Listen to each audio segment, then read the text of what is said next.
shining a light on that darkness. Just moments ago, Donald Trump defended the continued obstruction of releasing these files. Even as House Republicans prepare to vote yes today, Speaker Johnson is calling this a show vote. He's calling it dangerous. He is signaling the U.S. Senate to block it. Republicans continue to use their power to shield rich pedophiles from justice. If you can't stand up for these survivors, how can anyone trust you to stand up for them? I yield back. The gentlelady yields back. We yield. The gentleman reserves. Does the gentleman reserve? Yeah, we reserve. The gentleman from Ohio is recognized. We reserve. The gentleman reserves. The gentleman from Maryland is recognized. Yes, just very quickly, what happened under the Biden administration? Well, under the Biden administration, Ghislaine Maxwell was prosecuted for conspiring to sexually abuse and traffic girls in 2020. Right when it's in 2021, she was convicted. In December of 2021, after a month-long trial in Judge Nathan's courtroom, in 2022, Maxwell was sentenced to 20 years in prison under the Biden administration for sex trafficking and sexual abuse of minors. But when President Trump took office in January of 2025, they killed the investigation. They assembled all the materials, they got all the prosecutors together, and they terminated the investigation. I yield 1 minute to the distinguished gentleman from Illinois, Mr. Raja Krishnamurthy. The gentleman from Illinois is recognized. Thank you, Mr. Speaker. I rise in strong support to release the Epstein Files. First, this issue is beyond party. It's a question of justice. Survivors have waited too long. Stop the delay. This is not a hoax. Release the files. Second, we must face a hard truth. Silence that shields the powerful is a betrayal of those they hurt. Congress must reject any attempt, including a presidential pardon or any form of clemency for Ghislaine Maxwell. This cannot be done. This would be a cover-up. We cannot allow clemency of any kind for Maxwell, not now, not ever. Survivors deserve justice. I urge a strong yes vote. Thank you. Yields back. I want to thank the gentleman for his eloquent remarks. Pardons are for people who are contrite. Pardons are for people who are repentant. Pardons are not for people who lie. Every member of this body should immediately, verbally, vocally denounce the idea of clemency, commutation, or pardon for Ghislaine Maxwell, and we reserve. The gentleman reserves. The gentleman from Ohio is recognized. Yeah, we reserve, Mr. Speaker. The gentleman reserves. I yield 30 seconds to Ms. Leisure Fernandez. The gentlelady is recognized.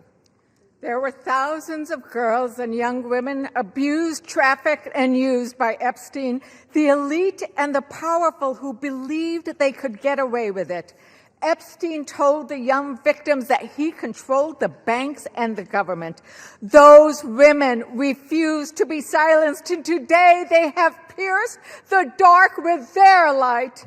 Anytime any girl is trafficked, molested, or abused, the world must stand up. Today, the House proves Jeffrey Epstein wrong. The Senate must do the same tomorrow. The gentleman reserves. The gentleman from Ohio is recognized. Thank you, Mr. Speaker. I yield 2 minutes to the gentleman from California. 1.5 minutes to the gentleman from California. The gentleman from California is recognized. I thank you, Chairman. Mr. Speaker, a minute and a half or an hour, the words would still have to be the same. We've all said that this will pass the House, perhaps unanimously today. I think all of us who have looked at the details of this particular bill know that it is flawed and that before it goes to the President's desk, it has to be amended as it can be amended in the Senate. And we call on the Senate to amend it so that we protect the innocent, so that we have the provisions that were intended perhaps to be in this bill but are not properly written. With that, President Trump has said, get it to his desk, he will sign it. President Trump has said he will do it. But I'm going to say to all of us, it is also important that we remember that Epstein is dead, but people live on, people who were innocent, people who in fact should not be named. We're not talking about the rich and the powerful. We're talking about the very victims. That is what we need to make sure is amended before it goes to the president's desk. And with that, I thank the chairman for his time. I think no more needs to be said that this body will vote for it all, but let's not kid ourselves. It has to be changed so that it properly protects both the tradition of the grand jury and clearly those innocent people that would otherwise be swept up. And I yield back. The gentleman's time has expired. The gentleman yields back. Reserve. The gentleman reserves. The gentleman from Maryland is recognized. This whole bill is about protecting the innocent. Mr. Speaker, the Senate must pass the bill as we are passing it today and as the president has said he would sign it after changing his position on the bill over the weekend when he could see the tidal wave of public opinion moving against him. Let's pass this bill, pass it in the Senate, sign the bill, and let us go ahead and release the complete file. I yield 30 seconds to the distinguished gentlelady from Arizona, Representative Ansari. The gentlelady is recognized. Mr. Speaker, the walls are closing in on Donald Trump and his rich and powerful friends who either abused or raped children or were enabling and complicit in these heinous crimes for decades. This vote today matters, but here is the truth. Donald Trump could direct the Department of Justice to release the files today. He is choosing not to. They are already under subpoena, led by oversight Democrats, and have refused. This is an ongoing cover-up by the Trump White House, and Mike Johnson and the House has been complicit. What is Trump hiding? Why not release the files today? This is a time has expired. Release the files today. Thank you. The gentlelady's time has expired. The gentleman reserves. The gentleman from Ohio is recognized. Thank you, Mr. Speaker. I yield 2 minutes to the distinguished gentleman from New Jersey, Mr. Van Drew. The gentleman from New Jersey is recognized. Today I want to talk about hypocrisy. Let me be clear. I was from Jumpstart, a co-sponsor of this very bill. From the beginning, we should never protect pedophiles. But for months, my Democratic colleagues have done what they think is politically convenient through all the yelling, through all the tears, through all the sadness. They say releasing the Epstein list is of grave concern to them. If that was true, where were they during the 4 years of the Biden presidency? Why didn't they demand the release of these files from Jumpstart in year one? Mr. Speaker, why didn't they ask for them in year two? Or if that wasn't good enough, maybe in year three. They had control, or not even in his final year of office. Other than a single letter the ranking member wrote in 2019, a single letter, not one Democrat on the committee spoke out about Epstein or his victims of this very terrible tragedy, other than to say that he didn't like the plea deal. Let me say this. When they stand here today insisting how badly they want these files released, why didn't they do it? Yet they stayed silent for year after year after year after year under Joe Biden. It's impossible. Mr. Speaker, it is impossible to see that as genuine. What I see is a group more focused on scoring political points and drama than of protecting abused children. The record is clear. Under Republicans, far more information has been released in the last 6 months than was done during all 4 years of the previous presidency under Joe Biden. We've actually been the party of transparency. We've released the information. We've told the truth. Unfortunately, and I'm sad to say it, they have been the party of hypocrisy. Mr. Chair, I reel back. The gentleman yields back. The gentleman reserves. The gentleman from Maryland is recognized. You know, I've never heard a more defensive presentation in my life than what we're hearing from over there. The gentleman should spend a little less time pointing out hypocrisy and a little more time trying to ferret out cruelty, humiliation, and rape. And that's what we're working on. I yield 30 seconds to the distinguished gentleman from California, Mr. Min. The gentleman from California is recognized. I want to remind you that we are all here voting on this bill because President Trump, who has the power to release the Epstein files at any time, has refused to do so, calling this a hoax. We're here because Speaker Mike Johnson and President Trump have gone to extraordinary lengths to try to kill and delay the discharge petition, including refusing to seat Adelita Grijalva for over 40 days and threatening House Republicans who signed on. Now, several of my Republican colleagues have accused those of us House Democrats who support justice here of having Trump derangement syndrome. You all suffer from something much worse, which is pedophile protection syndrome. Stop protecting pedophiles. Release the Epstein files. The victims deserve justice. I yield back. We reserve. Members are reminded to direct their comments to the chair. No kidding. The gentleman from Maryland reserves. The gentleman from Ohio is recognized. We reserve. The gentleman from Ohio reserves. The gentleman from Maryland. I'm yielding 30 seconds to my friend, Representative Walkinshaw from Virginia. The gentleman is recognized. For years, Mr. Speaker, we have watched dangerous conspiracies like Pizzagate and QAnon shape our political landscape. They help fuel the rise of President Trump and were built on baseless claims about secret pedophile rings, while the real documented case of child sex trafficking involving Jeffrey Epstein remains shrouded in secrecy because President Trump refuses to release the files. What is President Trump hiding? Why won't he release the files? The House finally has the opportunity to act, release the files, and let the American people see the truth. I yield back. The gentleman yields back. We reserve. The gentleman reserves. The gentleman from Ohio is recognized. We reserve. The gentleman reserves. The gentleman from Maryland is recognized. Granting 30 seconds to the very distinguished gentlelady who is finally with us, Representative Adelita Grijalva from Arizona 7th. The gentlelady is recognized. Thank you, Mr. Speaker. I rise today to acknowledge the survivors, family members, and advocates who are here today and have never given up. The legislation in front of us, at its core, is about something very simple. The survivors deserve justice. The American people deserve the truth. To every survivor watching, your courage is inspiring. You are the reason why this vote is happening today. Protecting women and children from pedophiles should not be a Democratic issue, should not be a Republican issue. It should be a human rights issue and a matter of justice. I urge my colleagues to vote yes on the Epstein Files Transparency Act. I yield back. Thank you. Thank you, and we reserve. The chair will remind all persons in the gallery that they are here as guests of the House and that any manifestation of approval or disapproval of proceedings is in violation of the rules of the House. The gentleman from Maryland. Yeah, but I'll just add they're here as honored guests of the House. The gentleman reserves. The gentleman from Ohio is recognized. Yeah, we reserve. The gentleman reserves. The gentleman from Maryland. I'm granting 30 seconds to Representative Lois Frankel from Florida. The gentlelady from Florida is recognized. Mr. Speaker, for far too long, the survivors of Jeffrey Epstein's abuse were failed by a justice system that minimized their suffering and prosecutors who treated young girls as if they were criminals. That was wrong, and I am here with my colleagues to promise this. We will get to the bottom of why the Epstein survivors were treated so badly, who made those decisions, and who were they protecting.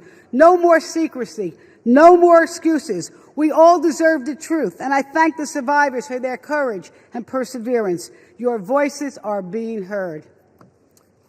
The gentlelady yields back. The gentleman reserves the balance of his time. The gentleman from Ohio. Thank you, Mr. Speaker. I yield 1 minute to the distinguished gentleman from the great state of Louisiana, the Speaker of the United States House of Representatives, Mr. The gentleman from Louisiana is recognized. Thank you, Mr. Speaker. Thank you, Chairman Jordan, for doing such an extraordinary job on all of this. For 43 long days, the Democrats held this House and the entire country hostage. Finally, with the lights back on, this body's returning to our regular legislative session. We have a lot of work to do. My colleagues on this side of the chamber are ready and eager to get back to our urgent legislative work that we promised the American people we would do. We've got to continue lowering the cost of health care. We've got to bring down prices for American families, and we've got to finish the regular appropriations process, just to name a few of those priorities. And I wish I could say that our first order of business would be to get to those urgent priorities, but of course we're here spending time on the floor about something else. This is something we could have resolved last week when we brought a unanimous consent to pass this discharge with the full support of the body. But our friends over here who are arguing today stalled that. They objected to it, and they wanted to have this exercise instead. And that's why we say that this is a show vote. That's what this is. They're making a show of it. And it really is a shame. We have some heroic women in the chamber today. I met with many of them a while back. They're in the gallery here. They have come forward. They have shown their faces. They've used their names to share the unspeakable tragedies that many of them were subjected to, some of them when they were very young. And it is a heroic service to the country. They are seeking justice, and the justice has been delayed for too long. The Department of Justice, many years ago, should have brought these charges. It took too long to do it. And now we're in this process of making sure all the American people get the information, but we have to do it in the right way, After 4 years of Democrat control under President Biden, they were not truthful with us about a lot of things. The Democrats insisted the border was secure. We knew it wasn't. They insisted that inflation was transitory. We knew it wouldn't be. They misled the American people about the obvious mental and physical decline of the previous commander-in-chief. And now those same Democrats are demanding transparency. Suddenly, transparency is their new word. Out of nowhere, they've taken a curious concern in the Epstein investigation, all in the name of that, in the name of transparency. But the question has been asked here many times during the debate on the floor, and everybody questioning why it is that Democrats have done this right now have to look at the obvious facts. The Democrats had all the Epstein files in their possession for 4 long years under the Biden presidency. The Biden Department of Justice had these files, and no one on this side who is breathless today about the urgency of this release ever said a word about it. And it was the Democrats who could have urged President Biden's Department of Justice to go beyond prosecuting just Epstein and Ghislaine Maxwell, but they didn't do it. And so it's a fair question to ask today, why now? Why the sudden urgent interest in Jeffrey Epstein? Look, we know why. It's because the Democrats were never interested in transparency or executing justice or protecting the victims of this unspeakable tragedy before. The simple truth is obvious for everybody to see. This is a political exercise for Democrats, and it pains me to say it. I wish that was not the truth, but it is, and it's undeniable. This is as deceitful and dishonest as their pointless stunt was to shut the government down. Democrats are using the Epstein tragedy, the unspeakable evils that this guy committed with his trafficking ring and all of the abuses that they made these young women go through. They're using that as a political weapon to try to distract from their failures as a party and to try their best to try to tie President Trump somehow into this wretched scandal. The president had nothing to do with it. He's been very clear, and he has nothing to hide, and that's why he's endorsed the vote today. I suspect this vote will be probably unanimous. But here's the important point that everybody needs to understand. We have been advocates of maximum transparency, but we have also insisted that the victims be carefully protected. The Oversight Committee has been doing extraordinary work, and we've got some of the most vigorous advocates on the Republican and Democrat side on the Oversight Committee. They've been working in earnest to deliver transparency for the American people and to do it in a responsible manner. What do we mean by that? The bipartisan effort over there is already producing all the results that the discharge petition seeks and much, much more. Chairman Comer and all of these advocates over there have been releasing thousands of documents, for example, from the Epstein estate. By the way, in my view, that's been the greatest treasure trove of information because it's yielded for us Epstein's own personal flight logs, his financial records, his daily calendars, and so much more. But importantly, none of that was addressed or is addressed in the legislation that's being voted on today. The estate files wouldn't even have been encompassed in that. And so it goes to show that the Oversight Committee is doing it from the right way. From the very beginning, we've been insistent that this matter be handled carefully and with the utmost caution and care for the people who have been harmed. They should not be made to suffer any longer. We're talking about real people's lives at stake here, and young victims who don't want to be dragged into this political game that could get hurt further. But the Democrats are rushing the release of thousands of unsubstantiated documents that may be included in this, that are going to be in the public domain with the passage of this bill. And there are serious deficiencies in the legislation that I have noted at length, and Republicans have to work to address those deficiencies in the Senate if and when this legislation is advanced. I stood before the American public today at our press conference, and I explained in detail the dangers of the discharge petition. We have posted at my website, speaker.gov, a summary. The legal counsel, a small army of lawyers, put this together. I used to be a federal court litigator. Many of my colleagues who have spoken today were. We understand the dangers of how this was haphazardly drawn up. And among them, by the way, Mr. Speaker, before I forget, I seek unanimous consent to enter into this document into the record. It's on the website.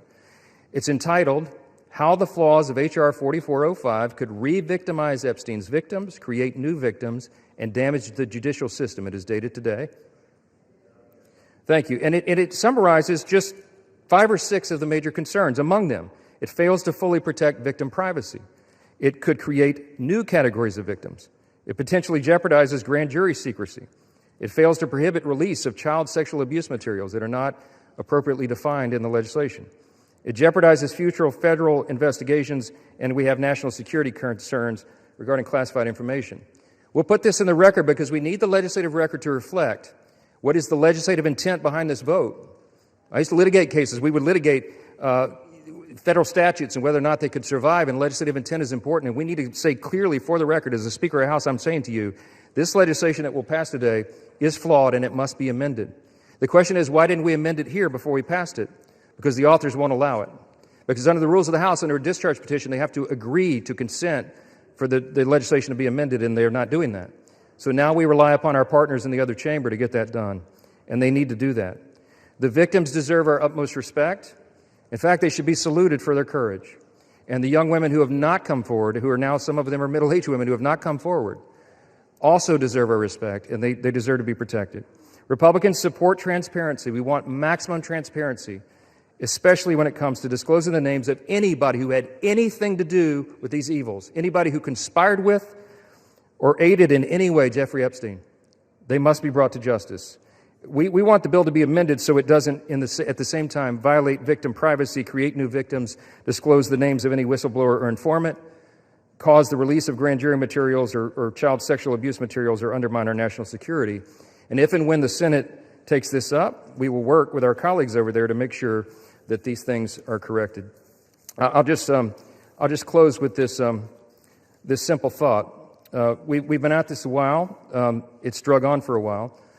But it's time for this to come to light. I expect that this will be a unanimous vote, and it will reflect what I think every member in this chamber, and I'll say this now, at least in recent days, every member of the chamber on the Democrat side, they didn't say anything for 4 years, but they're for maximum transparency now, and so is this side.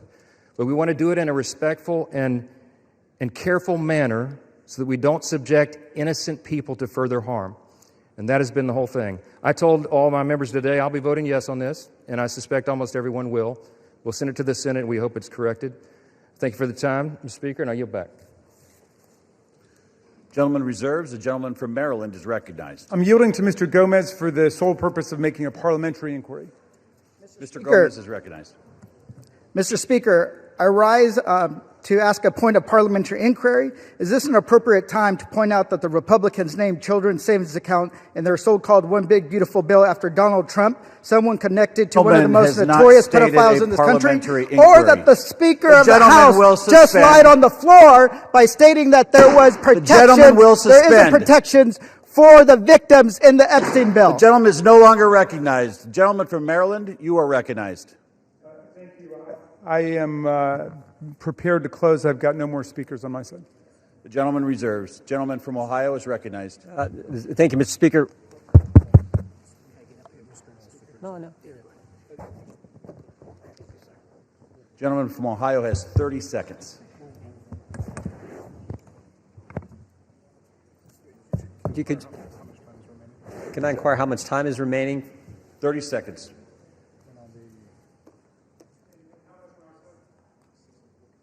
Six minutes, 15 seconds. Take 30 his. We reserve.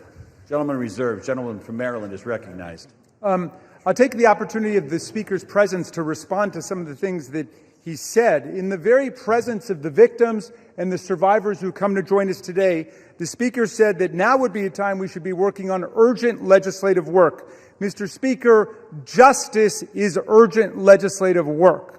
The truth is urgent legislative work. The Speaker says, why now? Why now? Well, Mr. Speaker, you were the one who refused to swear in Adelita Grijalva for 50 days. We would have done it 50 days ago, but she provided the 218th signature on the discharge petition. So why now? It was because of your dilatory tactics, your delay, your postponement of it. Now, the gentleman says that there are not sufficient protections. There are protections in the bill for the victims to make sure that their names will be redacted. And yet we hear even the Speaker of the House of Representatives openly inviting the U.S. Senate to start finger painting on this bill, which we have waited more than 5 months to bring to the floor. The Senate should pass the bill exactly as it's written. The President should sign it exactly as he said he would when he finally changed his mind. And the Epstein file must be released. Moreover, if the President is serious about what he's saying, he's got the power to release the Epstein file right now. Nobody's stopping him. It's within his possession. It's within his control. He can release the whole thing, and he can redact the names of the victims and others who are innocent in this process. Mr. Speaker, Speaker Johnson said that these are unspeakable evils. Well, because of the bravery and the invincible courage of the women who've joined us today, they're no longer unspeakable. They're spoken. They're articulated. The cat is out of the bag, and we know what's been going on for decades. It's been a double standard of justice, going all the way back to Alex Acosta, who later got rewarded with a cabinet appointment in the Trump administration. Alex Acosta had a 60-count federal indictment ready to go against all kinds of people for an interstate sex trafficking conspiracy with solicitation, with child sex abuse, all of it. And he traded that 60-count federal indictment for 1 count in state court. And Jeffrey Epstein ended up getting the sweetest of sweetheart deals ever on the plea bargain front. He was free from 8 a.m. to 8 p.m. to do whatever he wanted and continuing to perpetrate his crimes and run his conspiracy. And then he would come and he would watch TV and spend the night in jail. And it was over in about a year after the rape and sexual abuse of hundreds and hundreds of girls. And he kept going and he kept at it. We want the whole truth to come out. This is the United States of America. Even the British monarchy wouldn't put up with this. How about the American democracy? How about we say, no way, we're not going to allow this cover-up to go on for 1 day more.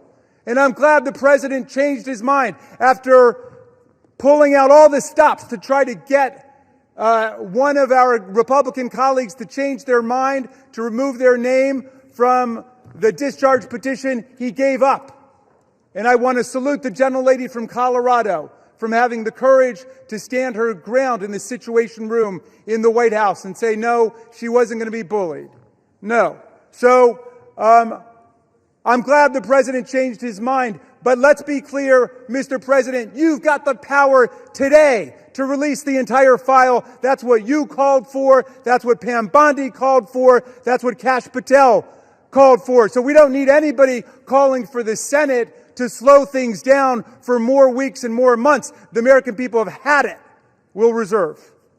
Gentleman reserves. Gentleman is reminded to direct your comments to the chair and not your colleagues. The gentleman from Ohio is recognized, and you do have 90 seconds remaining. Correction. Thank you, Mr. Speaker. I yield 30 seconds to the gentleman from Texas. Gentleman from Texas is recognized. The Democrat Party, with help from the dishonest media, used the Epstein Files not to seek justice from the victims, but to smear President Trump. And it's sickening, quite sickening. The Democrats have used the Epstein Files to distract the American people from the wins President Trump and his administration have delivered for the American people for the last 11 months. I'm proud to work with my Republican colleagues on the House Oversight Committee in coordination with the Justice Department. 65,000 pages of documents are related from Epstein released. What have my Democrat colleagues done? They selectively leaked and altered documents to mislead the American people. As President Trump has stated, we have nothing to hide here. I'm voting to release the files so that we can move on from this smear campaign the Democrats have manufactured. God bless Gentleman's Donald J. time has Trump. expired. Gentleman from Maryland is recognized. Reserve the balance of my time. Gentleman reserves. Gentleman from Ohio reserves. Gentleman from Maryland is recognized. All right. How much time do I have to close? You have 2 minutes. Thank you, Mr. Speaker. And I want to thank all of America for tuning in to this. I want to thank Representatives Massie and Khanna, Representative Greene, all of those who have insisted upon bringing the truth forward and a reckoning with the reality of one of the worst international child sex trafficking rings ever to exist in the United States and the cover-up attendant to it. We've got the opportunity today to do justice for the victims, for the survivors who have come forward to say that the voice of the victims and the survivors must be put at the very center of our deliberations. Not shunted off to the side, not submerged, not subordinated, but put at the very center. We must hear from the people who themselves were victimized by this nightmare. Now, our colleagues across the aisle seem to want to make this into some sort of partisan contest. I haven't heard so much talk about the Democrats since the Democratic National Convention.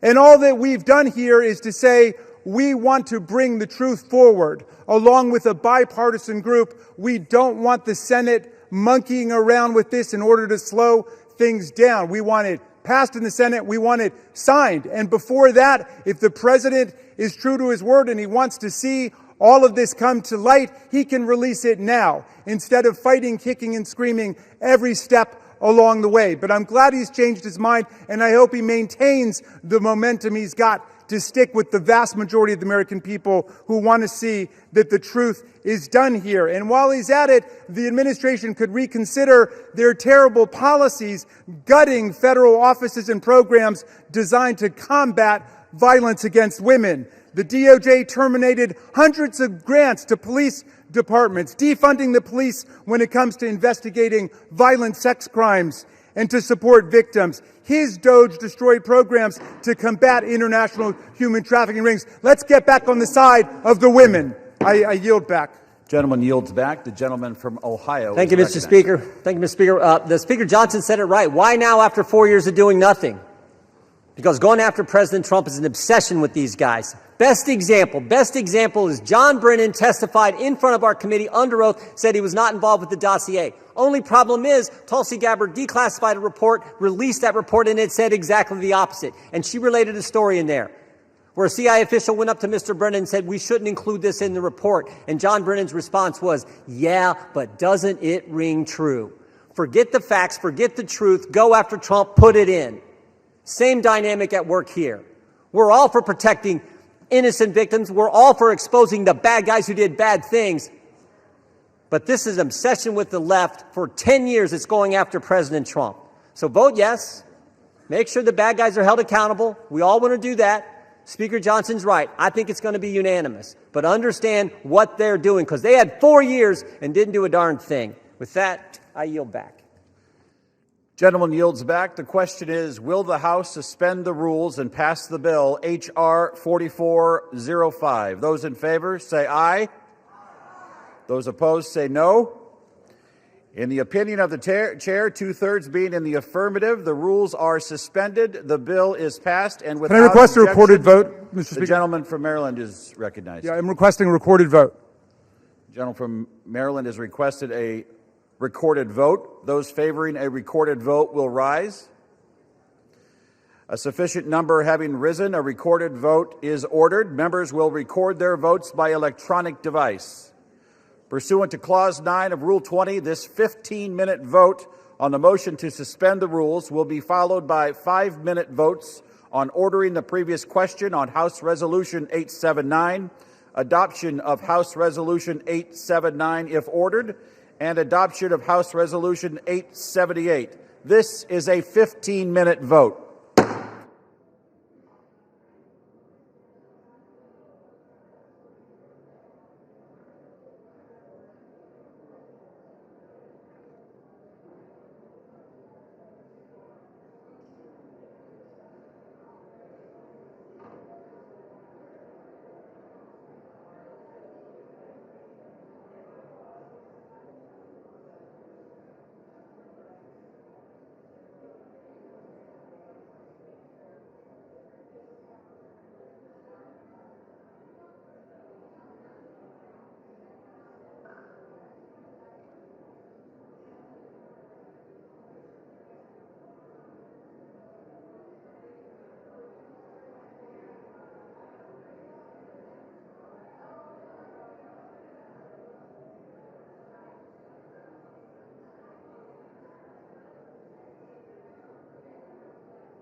On this vote, the yeas are 427, the nays are 1. 2/3 being in the affirmative, the rules are suspended, the bill is passed, and without objection, the motion to reconsider is laid on the table.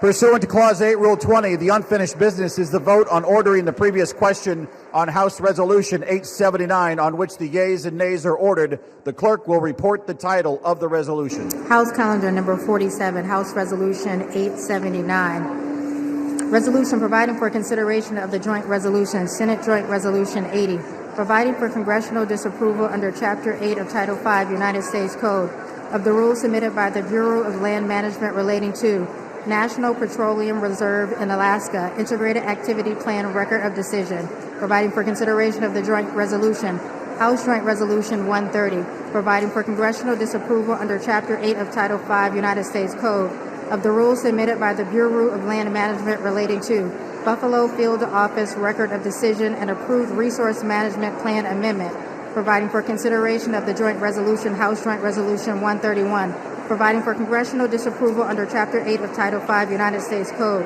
of the rules submitted by the Bureau of Land Management relating to Coastal Plain Oil and Gas Leasing Program Record of Decision, providing for consideration of the concurrent resolution, House Concurrent Resolution 58, denouncing the horrors of socialism, providing for consideration of the bill, H.R. 1949, to repeal restrictions on the import of natural gas, providing for consideration of the bill, H.R. 3109, to require the Secretary of Energy to direct the National Petroleum Council to issue a report with respect to the petrochemical refineries in the United States and for other purposes, providing for consideration of the bill, H.R. 5107, to repeal the Comprehensive Policing and Justice Reform Amendment Act of 2022, enacted by the District of Columbia Council, providing for consideration of the bill, H.R. 5214, to require mandatory pretrial and post-conviction detention for crimes of violence and dangerous crimes and require mandatory cash bail for certain offenses that pose a threat to the public safety or order in the District of Columbia and for other purposes. The question is on ordering the previous question. Members will record their vote by electronic device. This is a 5-minute vote.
On this vote, the yeas are 217, the nays are 211. The previous question is ordered. The question is on the adoption of the resolution. Those in favor say aye. Those opposed say no. No! In the opinion of the chair, the ayes have it. Speaker, For what purpose does the gentleman from Massachusetts rise? I ask for a recorded vote. A recorded vote is requested. Those favoring a recorded vote will rise. A sufficient number having risen, a recorded vote is ordered. Pursuant to Clause 8 of Rule 20, further proceedings on this question will be postponed.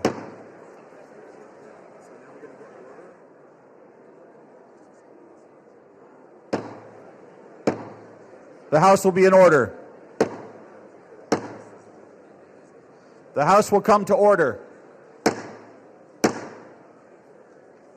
The House will come to order. For what purpose does the gentleman seek recognition? To speak out of order for 1 minute, Mr. Speaker. Without objection, the gentleman is recognized. Thank you, Mr. Speaker. Today I rise to recognize a man whose dedication, steadiness, and wisdom have shaped not only my work in this chamber, but the work of this institution itself. I'm talking about my Chief of Staff, Brett Horton.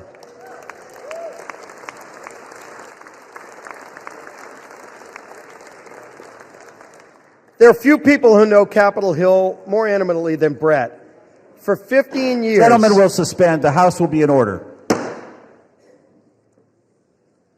For 15 years, he's been by my side.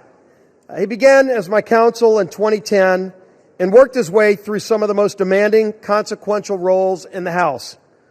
Policy Director at the Republican Study Committee, Floor Director in the Majority Whip's office, and for the last decade, my Chief of Staff in both the Whip's office and the Leader's office. To me and to countless members of Congress and staff, Brett Horton has been far more than a colleague. He's been a trusted advisor, steady in his approach, wise in his counsel, and deliberate in his words and actions. When the stakes were the highest, Brett's voice was the one you wanted in the room. His fingerprints are on every major Republican policy victory we've achieved in the past decade. But perhaps more importantly, he's been by my side through tough personal and professional challenges that extend far beyond legislating. In the aftermath of the congressional baseball shooting, an event that shook my family, my staff, and this entire conference in Congress, Brett's leadership and friendship were unwavering. He helped carry us through one of the most difficult and unprecedented challenges we ever faced. Mr. Speaker, public service at this level demands trust, character, and unwavering duty for the institution that is this United States Congress. Brett Horton embodies all of these qualities. I'm profoundly grateful for his years of service to me personally, to this House, and to our country. As Brett begins his next chapter, I have no doubt he'll continue to serve with the same excellence that has defined his entire career. The United States House of Representatives is the stronger institution because of Brett Horton's distinguished service here. I wish Brett all the best in his future endeavors, and I tell you, thank you, Brett, for your personal friendship and for your service to this great United States of America and this great Congress. Thank you, Brett Horton.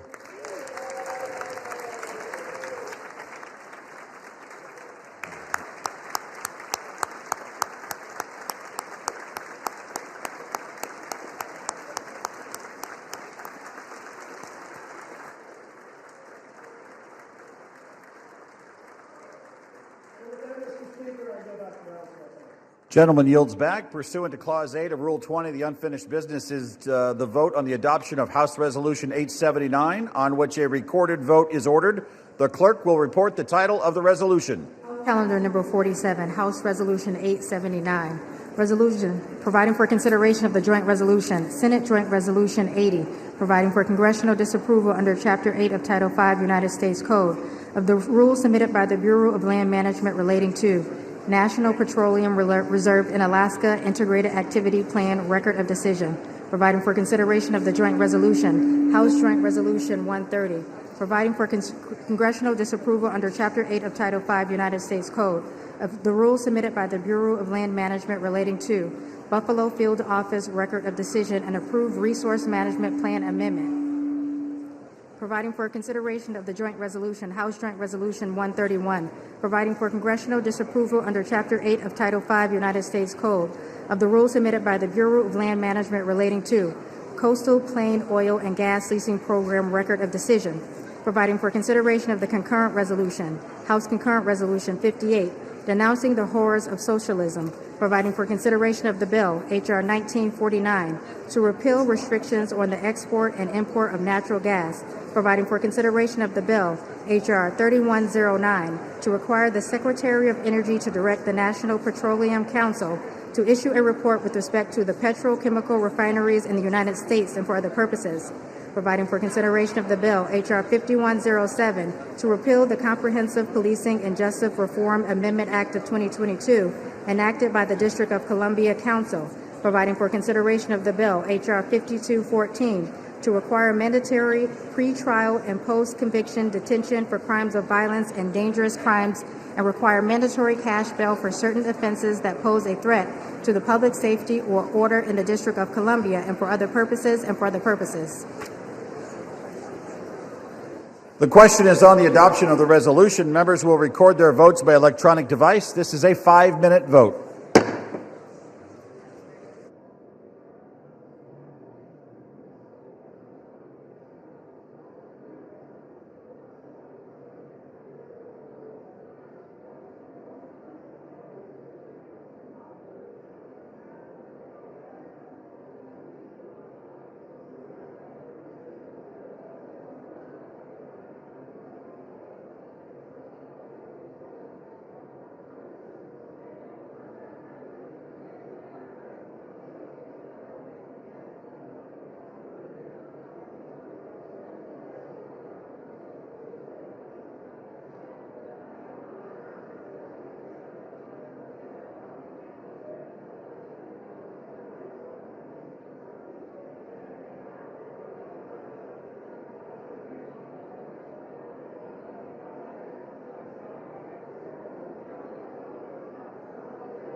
On this vote, the yeas are 217 and the nays are 210. The resolution is adopted without objection. The motion to reconsider is laid on the table.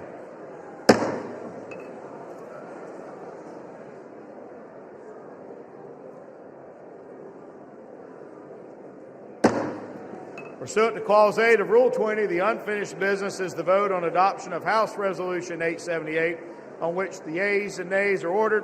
The clerk will report the title of the resolution. House Resolution 878, resolution disapproving the behavior of Representative Jesus G. Chuy Garcia of Illinois. The question is on adoption of the resolution. Members will record their votes by electronic device. This is a 5-minute vote.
On this vote, the yeas are 236, the nays are 183, with 4 answering present. The resolution is adopted.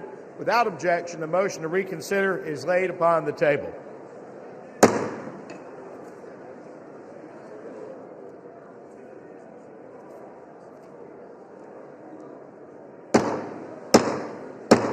The House will come to order. The House will come to order. For what purpose does the gentleman from South Carolina seek recognition? Mr. Speaker, pursuant to Clause 2A1 of Rule 9, I rise to give notice of my intent to raise a question of the privilege of the House. The gentleman is recognized. Just a moment. Members of the House will come to order. Chair would ask members to please take conversations off the floor. The gentleman is recognized. Mr. Speaker, my House Resolution 888, censoring and condemning Delegate Stacey Plaskett and removing her from the House Permanent Select Committee on Intelligence for conduct that reflects the discredibility on the House of Representatives for colluding with convicted felon and offender Jeffrey Epstein during a congressional hearing. Whereas Stacey Plaskett, the delegate representing the United States Virgin Islands in the House of Representatives, inappropriately coordinated in real time with convicted sex offender Jeffrey Epstein in a congressional hearing in February of 2019. Whereas Delegate Plaskett was actively coached by Epstein during the hearing, receiving instructions on specific lines of questioning, and was congratulated after the message by Mr. Epstein, good work. Whereas Jeffrey Epstein, the Speaker of the House is not in order. The gentleman has the floor. The chair would again ask the body to please observe the quorum and keep conversations to a minimum. The gentleman has the floor. Whereas Jeffrey Epstein was a known convicted felony sex offender, having pled guilty and been convicted for procuring a child for prostitution and solicitation, a proselyte in a plea deal in 2008, and served a 13-month prison sentence. Whereas in the course of that investigation, the FBI compiled reports on dozens of confirmed minors who credibly alleged sexual abuse by Mr. Epstein. Whereas Epstein was under further federal investigation beginning in November of 2018, 2 months before Delegate Plaskett's recently revealed text exchange during a congressional hearing, following investigative reporting by the Miami Herald detailing Epstein's controversial 2008 plea deal and highlighting accounts of his victims. Whereas Epstein was arrested in July of 2019 and charged with 1 count of sex trafficking of minors and 1 count of conspiracy to commit sex trafficking of minors, he was later found dead in the New York Metropolitan Correctional Center. Whereas according to documents released from Epstein's estate during a House Committee on Oversight and Reform hearing featuring testimony from Michael Cohen, the disgraced former attorney for President Donald J. Trump, Delegate Plaskett coordinated her line of questioning with Jeffrey Epstein in real time over text messages while the hearing was underway. Whereas Delegate Plaskett, who previously served as an Assistant Attorney General in the United States Department of Justice Civil Division, is known to have had extensive political, personal, and professional connections with Epstein after his conviction as a sex offender up to the time of his arrest and then his death in 2019. Whereas Delegate Plaskett's relationship with Epstein stands in stark contrast to the public image that she has curated for herself as a defender of justice and accountability, and while secretly collaborating with an individual whose crimes against vulnerable women and children shocked the entire nation. Whereas Delegate Plaskett's willingness to receive instructions on official congressional proceedings from Epstein, a convicted felony sex offender with deep concerning international associations, is especially alarming and inappropriate given her own past service in the United States Department of Justice in her current role on the House Permanent Select Committee on Intelligence and raises serious questions about Delegate Plask's judgment, her integrity, and her fitness to serve. Whereas such associations erode public trust in Congress, particularly when they involve using input from a sex offender to advance partisan attacks during official proceedings. Now, therefore, be it resolved, Section 1, Censure of Delegate Stacey Plaskett. Resolved that the House of Representatives censures and condemns Delegate Stacey Plaskett for inappropriate coordination with convicted sex offender Jeffrey Epstein during a congressional hearing which reflects discreditably on the House of Representatives, and directs the Committee on Ethics to conduct a full investigation to the extent of Plaskett's ties to Epstein and any further improprieties. Section 2, remove from House Permanent Select Committee on Intelligence. The following named member be and is hereby removed from the following committee on the House of Representatives. Permanent Select Committee on Intelligence, Ms. Plaskett. I recognize the gentleman from South Carolina to offer the resolution just noticed. Does the gentleman from South Carolina offer the resolution? I do. The clerk will report the resolution. House Resolution 888. Whereas Stacey Plaskett, the delegate representing the United States Virgin Islands in the House of Representatives, inappropriately coordinated with convicted sex offender Jeffrey Epstein in a congressional hearing in February 2019. Whereas Delegate Plaskett was actively coached by Epstein during the hearing, received instructions on specific lines of questioning, and was congratulated afterwards with the message, "Good work." Whereas Jeffrey Epstein was a known convicted felony sex offender, having pled guilty and been convicted for procuring a child for prostitution and for soliciting a prostitute in a plea deal in 2008 and served a 13-month sentence. Whereas in the course of that investigation, the FBI compiled reports on dozens of confirmed minors who credibly alleged sexual abuse by Epstein. Whereas Epstein was under further federal investigation beginning November 2018, 2 months before Delegate Plaskett's recently revealed text exchange during a congressional hearing, following investigative reporting by the Miami Herald detailing Epstein's controversial 2008 plea deal and highlighting accounts of his victims. Whereas Epstein was arrested in July 2019 and charged with 1 count of sex trafficking of minors and 1 count of conspiracy to commit sex trafficking of minors, and he was later found dead in the New York Metropolitan Correctional Center. Whereas according to documents released from Epstein's estate, during a House Committee on Oversight and Reform hearing featuring testimony from Michael Cohen, disgraced former attorney to President Donald J. Trump, Delegate Plaskett coordinated her line of questioning with Jeffrey Epstein in real time over text message while the hearing was underway. Whereas Delegate Plaskett, who previously served as an Assistant Attorney General in the U.S. Department of Justice Civil Division, is known to have had extensive political, personal, and professional connections with Epstein after his conviction as a sex offender up to the time of his arrest and then death in 2019. Whereas Delegate Plaskett's relationship with Epstein stands in stark contrast to the public image she has curated for herself as a defender of justice and accountability, while secretly collaborating with an individual whose crimes against vulnerable women and children shocked the nation. Whereas Delegate Plaskett's willingness to receive instructions on official congressional proceedings from Epstein, a convicted felony sex offender with deeply concerning international associations, is especially alarming and inappropriate given her own past service in the U.S. Department of Justice and her current role on the House Permanent Select Committee on Intelligence, and raises serious questions about Delegate Plaskett's judgment, integrity, and fitness to serve. And whereas such associations erode public trust in Congress, particularly when this involves using input from a sex offender to advance partisan attacks during official proceedings, now therefore be it resolved. Section 1, Censure of Delegate Stacey Plaskett. The House of Representatives, 1, censures and condemns Delegate Stacey Plaskett for inappropriate coordination with convicted sex offender Jeffrey Epstein during a congressional hearing, which reflects discreditably on the House of Representatives, and 2, directs the Committee on Ethics to conduct a full investigation into the extent of Plaskett's ties to Epstein and any potential further improprieties. Section 2, removal from House Permanent Select Committee on Intelligence. The following named member be and is hereby removed from the following committee of the House of Representatives. Permanent Select Committee on Intelligence, Ms. Plaskett. The resolution qualifies.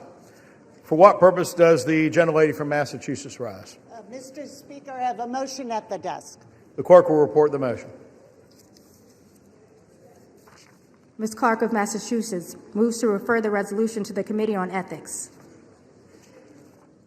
The gentlelady from Massachusetts is recognized for 1 hour. Mr. Speaker, today we have finally taken a vote that recognizes the need for the survivors and victims of Jeffrey Epstein to have justice and transparency.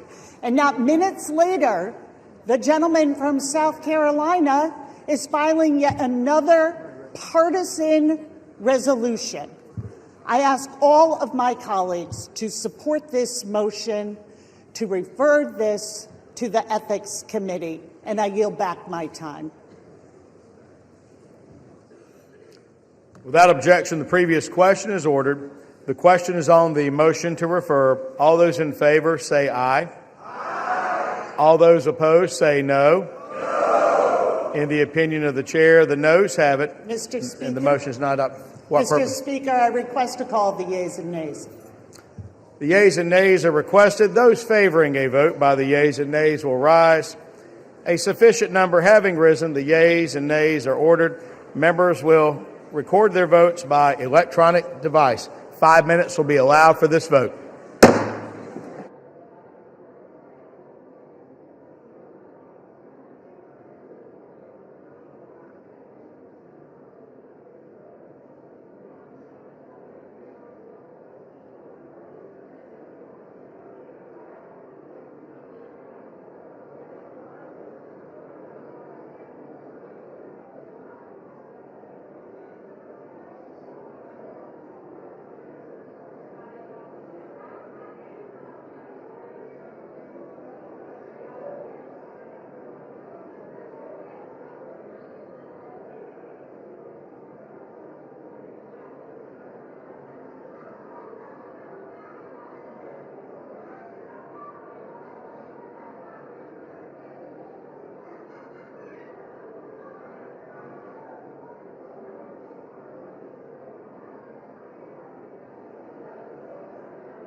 On this vote, the ayes are 213 and the noes are 214.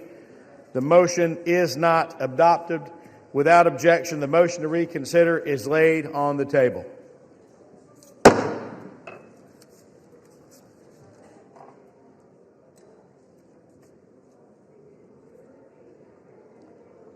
Pursuant to Clause 2 of Rule 9, the gentleman from South Carolina, Mr. Norman, and the gentleman from Maryland, Mr. Raskin, each will control 30 minutes. The chair recognizes the gentleman from South Carolina. Thank you, Mr. Speaker. And just a moment. The chair would ask the House to come to order again, ask members to take conversations off the floor so that the members can be given due accord and respect during the period of debate. The gentleman has the floor. Thank you, Mr. Speaker. I rise today because the House of Representatives has a responsibility and a duty to protect the integrity of this institution. And what we learned from the documents released by Jeffrey Epstein's estate is nothing short of alarming. Those documents show that Delegate Stacey Plaskett, a sitting member of Congress, coordinated her questioning during an official oversight hearing with a man who is a convicted sex offender, a man whose crimes against minors shocked this entire nation. Let me be clear, this was just not casual contact. There were deliberate communications, and they shaped her official line of questioning in a congressional hearing. The American people expect honesty. The American people expect integrity and judgment from their elected officials. They expect members of Congress to conduct themselves with one word: decency, not to seek advice from a predator who exploited minor children. This resolution does not accuse. It acknowledges what is documented. It censures Delegate Plaskett for her conduct, removes her from the Intelligence Committee, where her judgment is paramount, and directs a full investigation into the extent of her relationship with Mr. Epstein. Some will try to spin this as politics, but protecting the honor of this body is not partisan. It's not Democrat. It's not Republican. Standing against a convicted predator's influence in our proceedings is not partisan. It's basic decency. We cannot pretend this didn't happen. The American people deserve better. Speaker, I reserve. The gentleman reserves. The gentleman from Maryland is recognized. Thank you kindly, Mr. Speaker. I yield myself such time as I may consume. The gentleman is recognized. And I rise in opposition to this resolution. We're here today on the floor to support the complete disclosure of information related to Jeffrey Epstein and his billion-dollar international child sex trafficking ring. And our side of the aisle, at least, supports the release of information relating to anybody who had anything to do with it, whether they're a Republican, a Democrat, an independent, or what have you, period. We insist on complete, full disclosure. This resolution has nothing to do with that. This seems to me to be one more pathetic effort to distract and divert attention from the fact that the president's name appeared more than 1,000 times already in the small fraction of material released on Epstein, and from the failure of the majority to move to disclose this information. And it is this bipartisan group that we've had behind the discharge resolution, which has insisted on bringing this to the fore, and we've got nothing but obstruction, opposition, resistance, evasion, distraction, and diversion from the other side. And now we get one more resolution like this. The resolution actually proposes a disciplinary censure against Representative Stacey Plaskett, but amazingly alleges no misconduct. It does not allege the violation of the Constitution. It does not allege the violation of a federal law or a state law or local law. It does not even allege a violation of the ethics rules of the House of Representatives, and yet they want to censure her and throw her off of her committee. This, a distinguished former federal prosecutor, diligent public servant, representative of the people of the Virgin Islands. Now, Criminal justice has two parts to it. One is insisting upon legal accountability for people who do wrong. The other part of it is due process, which may be the two most beautiful words in the English language, certainly the two most beautiful words in the Constitution of the United States. It's due process that protects all of our freedoms and our rights against the arbitrary power of government and the will just to punish somebody without any process at all. But that's exactly what's going on here. Think about it. Ghislaine Maxwell had due process. She had a right to counsel. She had a right to hearing. She had a right to hear the evidence against her. She had a right to put on her case. She had a right to cross-examine. She had a right to a neutral, impartial tribunal. She had a right to unanimous verdict of a jury. And all of that she had, and she was found guilty.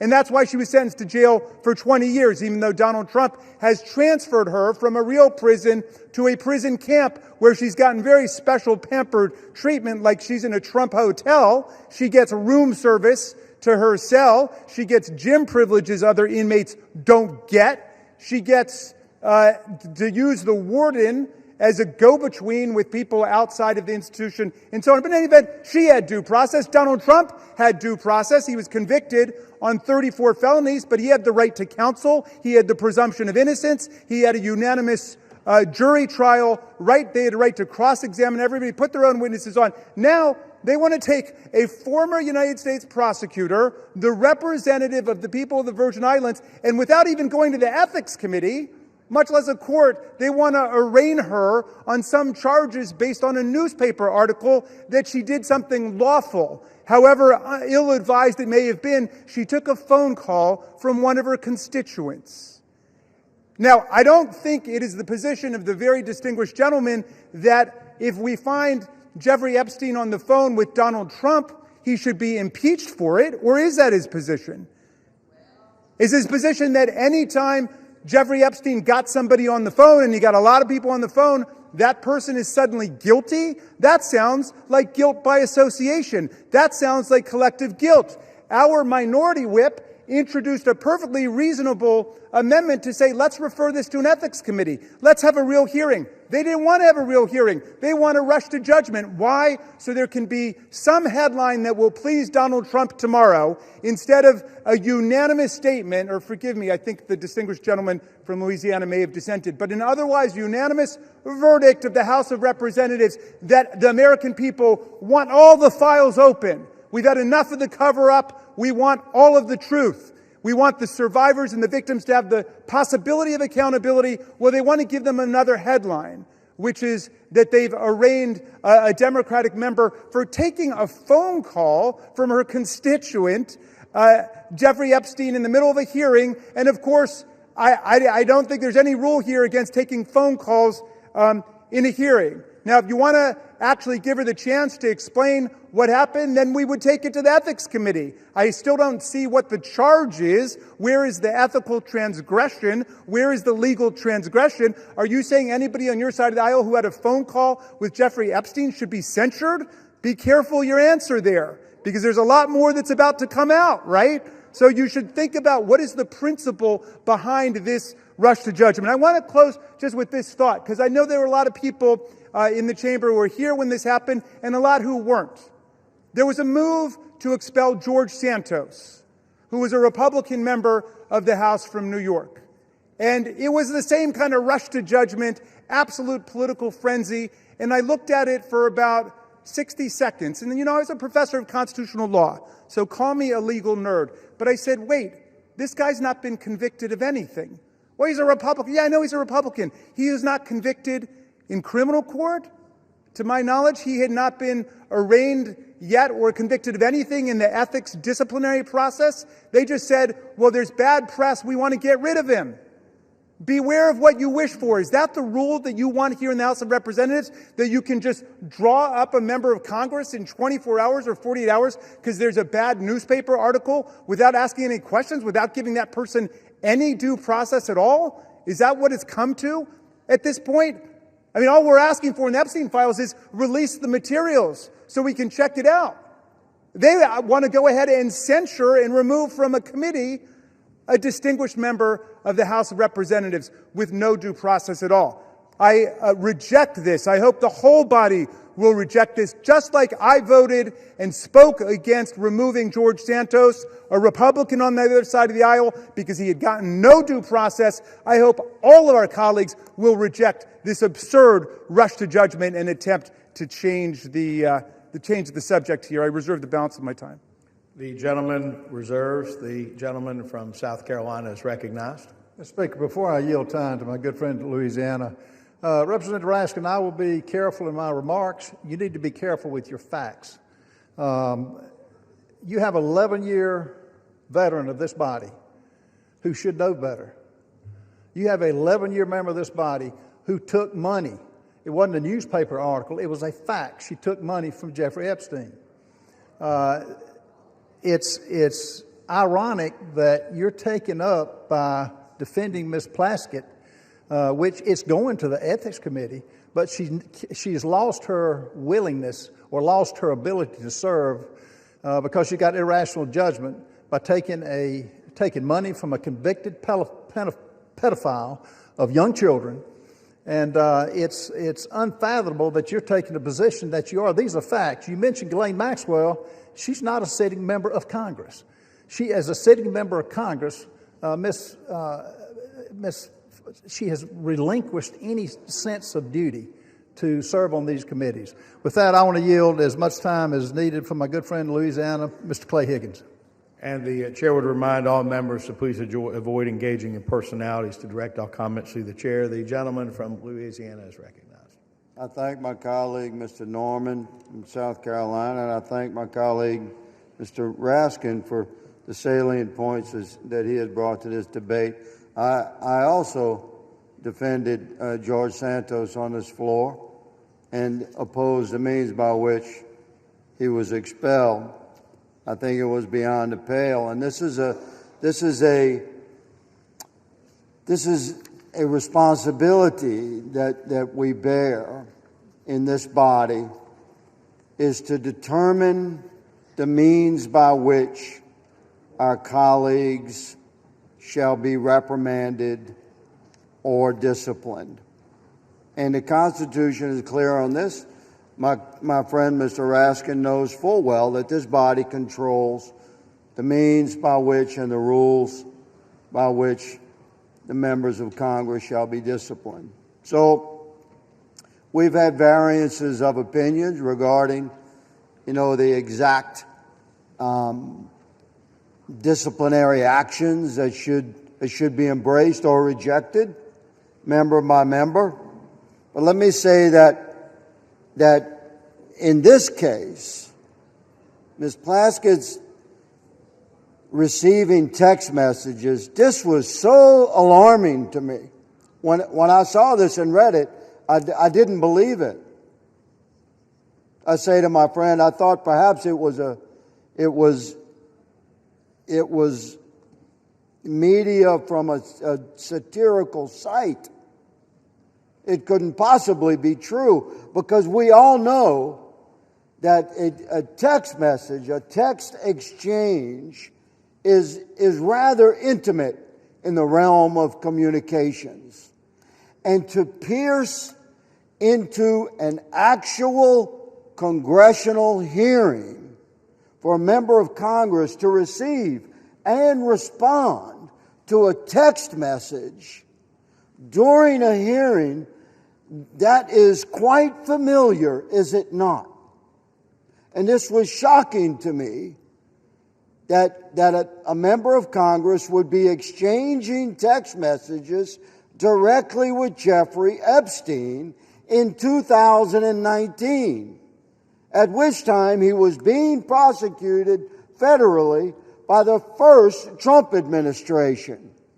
He had received some nature of a sweetheart deal back in 2007 and avoided federal prosecution by pleading no contest to some level of state prosecution, where he was sentenced, Mr. Speaker, to 13 months. My understanding, he did 11 months, and at the easiest time that could be done. He walked every day during the day on a work release program. So that sweetheart deal, let me say, should be looked at. And now, to my horror, who has come to light that should be looked at?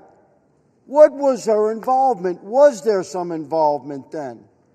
She's a good lady from the Virgin Islands. Where did Jeffrey Epstein live? In the Virgin Islands. She was a constituent in 2019. Was she a friend in 2007? During her service to the DOJ, which my friend has brought up, was there any interactions? These are the questions we have. The good lady from the Virgin Islands has crossed the threshold of reasonable suspicion, and therefore she should be investigated. During said investigation by ethics, and I would recommend by DOJ, and I would recommend by oversight and judiciary committees. Meanwhile, she should absolutely be removed from the House Select Committee on Intel. This, Mr. Speaker, is my position. I presented without note for the betterment of the debate of this body, and I yield my time back to the gentleman from South Carolina. I reserve. From South Carolina, the gentleman from South Carolina reserves. The gentleman from Maryland is recognized. Thank you, Mr. Speaker. It's always a pleasure to hear my friend from Louisiana. Both of the Republican speakers have said this demands an ethics investigation. I think Mr. Higgins just said it should be investigated by oversight and by judiciary, as well as by ethics, as well as by others. This resolution censures her and punishes her before there's been 1 day of investigation. There's been no investigation at all. That was the whole burden of the minority whip's amendment. It was to say, let's have an investigation, refer it to the Ethics Committee. That's why the distinguished gentleman from Louisiana and I both voted against, and we got a majority to vote against censuring or expelling even George Santos without any ruling by our ethics disciplinary body. Isn't that putting the cart before the horse? I don't get it. I wish one of you could explain that to us, why we should censure her before there's been 1 day of actual investigation.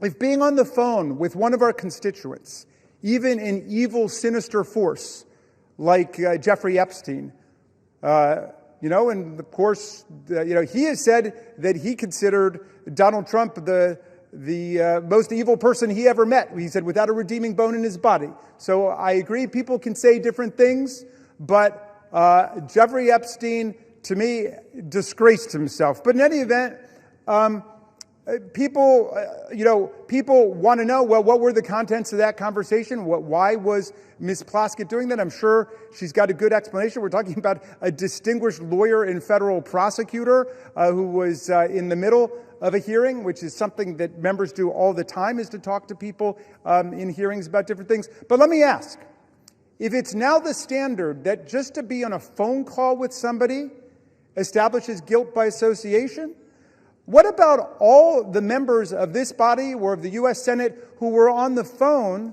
with January 6th insurrectionists and President Trump and his associates who were trying to block the certification of the election as people were chanting, "Hang Mike Pence"? A lot of phone calls, a lot of traffic going on. In fact, that's why our Republican colleagues dealt themselves $1 million cash payoff bonanza provision in the most recent Republican spending bill. They put that in there because their phone records had been subpoenaed lawfully by a grand jury. They were treated like every other American citizen because their names came up as potentially being involved in that conspiracy to somehow shut down proceedings in the House and the Senate. Now, are we saying just because they were on a phone call, they're guilty of something, we should strip them of their committee assignments? We should censure them? Have we gotten to that point? I mean, come on. Look, this is the House of Representatives of the United States of America. Let's stick by the Constitution. Let's stick by due process. Let's go through the rules. I yield 5 minutes to my distinguished colleague from Connecticut, Representative Hines. The gentleman from Connecticut is recognized. Thank you, Mr. Speaker, and I thank the gentleman from Maryland. I'm not going to speak today about Jeffrey Epstein or January 6th. I'm going to confine my remarks to two things that I know about. And I'm going to take a deep breath right now Because to stand here and to have to listen to the gentleman from Louisiana in the guise of just asking questions besmirch one of the finest members I have had the honor of serving with, I would think would offend the sensibility of anybody in this chamber. But I'm going to limit my remarks to two things I know very well. Number one, the House Permanent Select Committee on Intelligence and what we need to do to preserve that very special environment. And number two, the character of Delegate Stacey Plaskett. On HPSI, I've served for 10 years.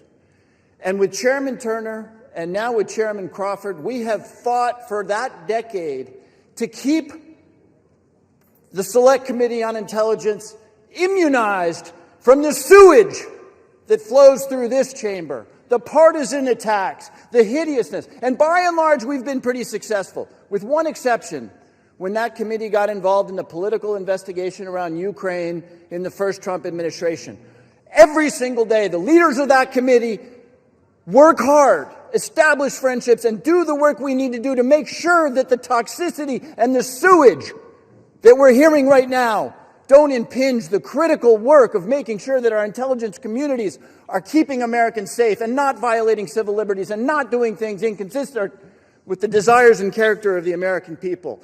This effort, put forward by a bunch of people who haven't served on that committee and who have no idea the comity and the grace with which that committee serves, you, sirs, will hurt this committee badly.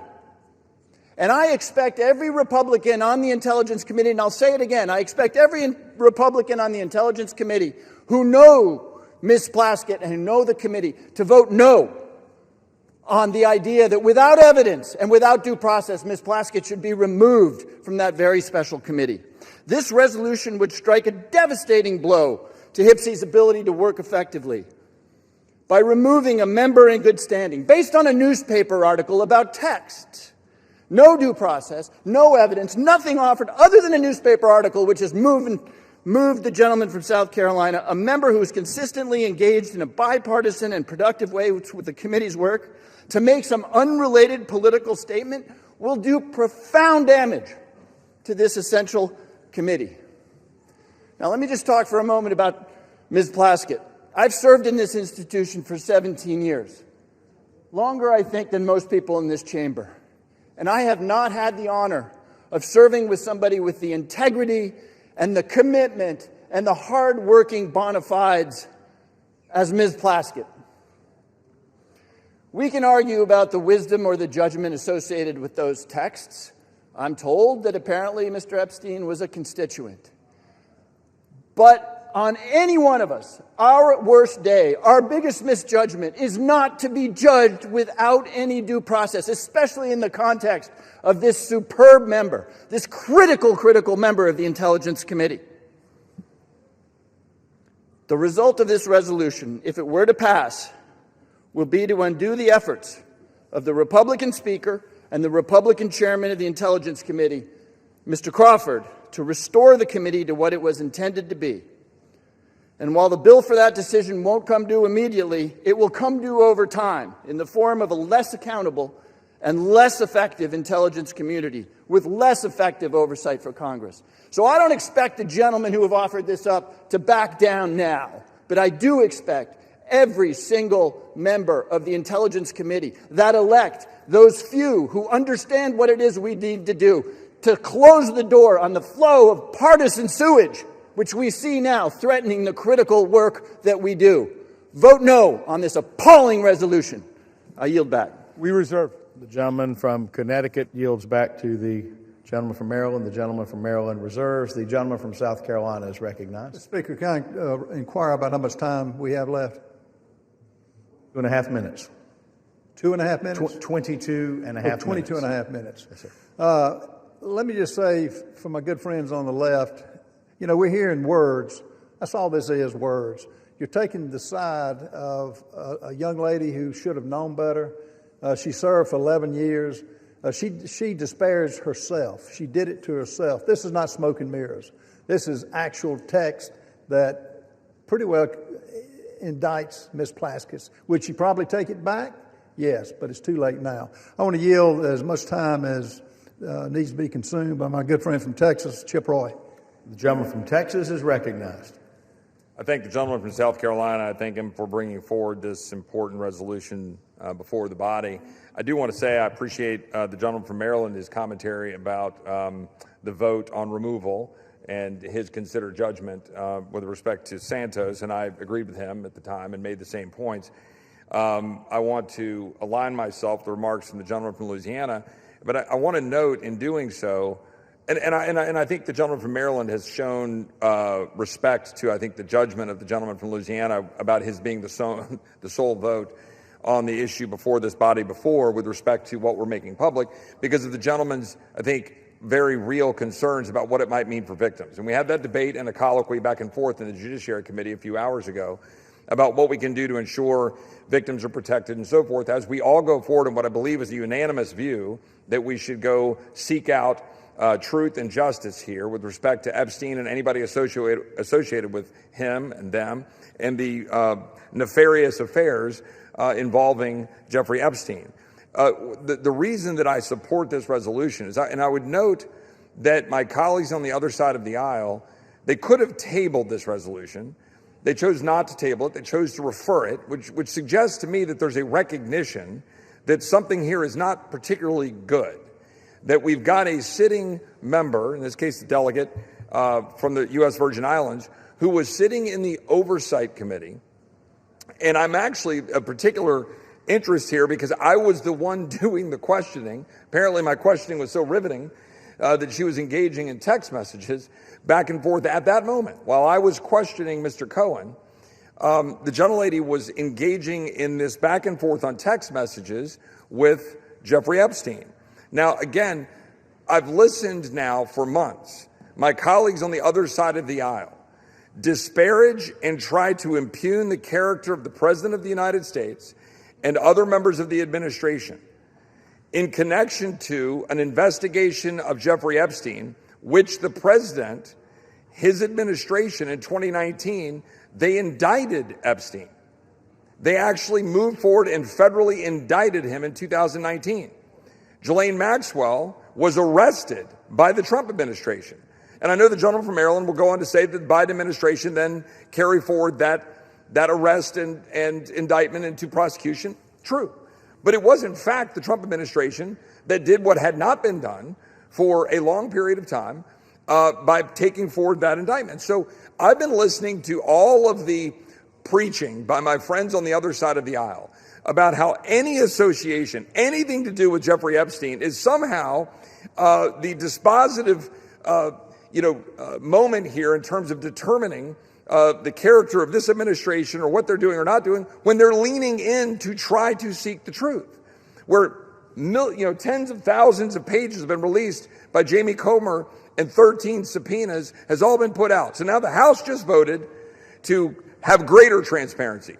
Time will tell what that means in terms of what the court does and how they deal with grand jury secrecy and what they do to continue to redact and protect victims' names under existing laws and how the courts treat that. That's going to be a process, as the gentleman likely knows, right? This is going to be determined as to what gets released and how.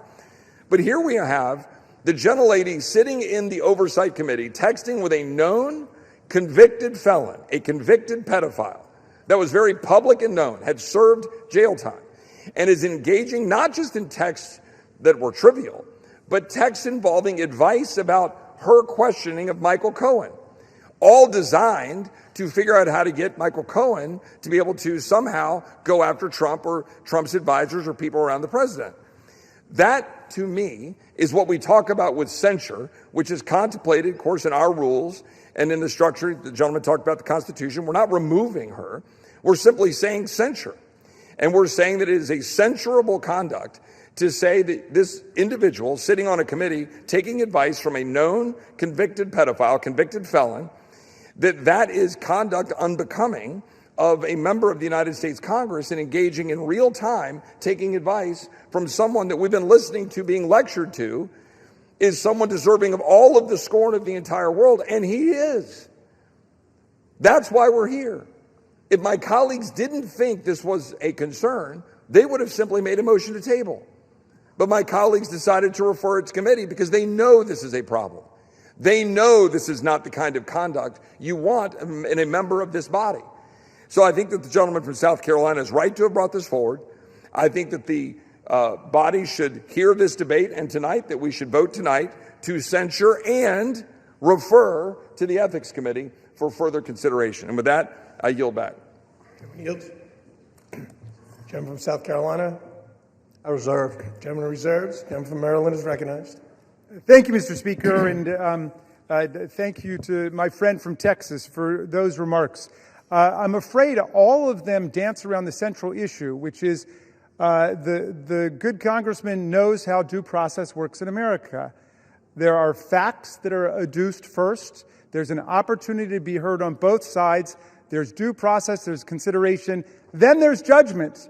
You've flipped the whole thing on its head. You've said we're going to judge her guilty before anybody has an opportunity even to hear what the charges are, much less answer the charges, much less do any kind of analysis. I'm sorry to hear that the text exchange that it seems to be at the heart of people's consternation here took place during the distinguished gentleman's questioning, but that is not a federal offense, nor is it an ethical violation in the House of Representatives. You don't get to have the undivided attention of all of your colleagues. The gentleman says that he thinks that our position is that any association with Jeffrey Epstein is a dispositive moment of judgment for people. That's not the position we've advanced. We've taken the position with the survivors that we want to end the cover-up of what happened and then let the chips fall where they may. If there are people who were actually engaged in crime, as Ghislaine Maxwell was, as Epstein was, then they should be charged with every element of due process. If they happen to be a waiter or a waitress who works at an event, they're not guilty of anything. That's what due process is. We're able to sift through and figure it out. But your rush to judgment isn't even giving anybody a chance to know what the charges are here. It's the most extraordinary thing I've ever seen. I'm going to yield now to Delegate Plask herself, the distinguished representative from... Oh, I'm sorry. First, we've got Representative Crockett from Texas for 2 minutes. Thank you so much. This is a distraction to take away from the fact that the guardians of pedophiles is literally trying to protect pedophiles. The president is a convicted felon and an accused sex offender. Stacey Plaskett hasn't been accused of either. So what are we actually here talking about? Trump and Epstein were besties. We've all seen the pictures of them. We saw the birthday book. So why are y'all more interested in talking about Stacey Plaskett than Trump's relationship with the man? When did y'all become so moral? Because I can remember when y'all went and signed the discharge petition. All of a sudden, everybody wanted to vote for this, but you wouldn't sign the discharge petition. Until we decide that we are going to go after the actual rapists and pedophiles, miss me with your moral high ground. Folks who also took money from somebody named Jeffrey Epstein, as I had my team dig in very quickly. Mitt Romney, the NRCC, Lee Zeldin, George Bush, Win Red, McCain Palin, Rick Lazio. I just want to be clear. If this is the standard that we're going to make, just know we're going to expose it all. And just know that the FEC filings, they are available for everybody to review. This is absolutely ridiculous. You decide that you want to punish a sitting member of Congress because you are concerned about her text messages. Well, maybe you should be more concerned about those sex tapes that we still haven't gotten access to. Maybe you should be more concerned with the fact that the president, his name is mentioned in the files way more than Stacey Plaskett's name. Listen, I'm not saying that anything is right or wrong, but listen, if you're trying to figure out what's going on with somebody that's a criminal, then you maybe need to talk to their associates. That's exactly why maybe she was getting text messages. I'm not saying she was or wasn't.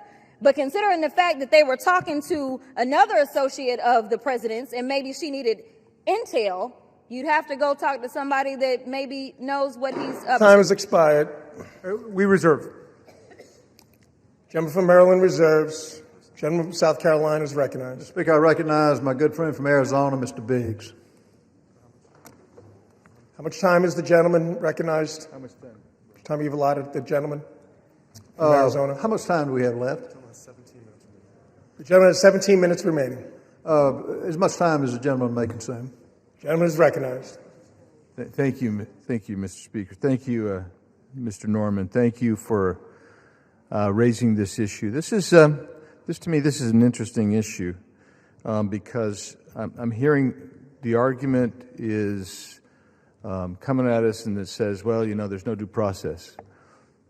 Well, debate is a part of due process. That's part of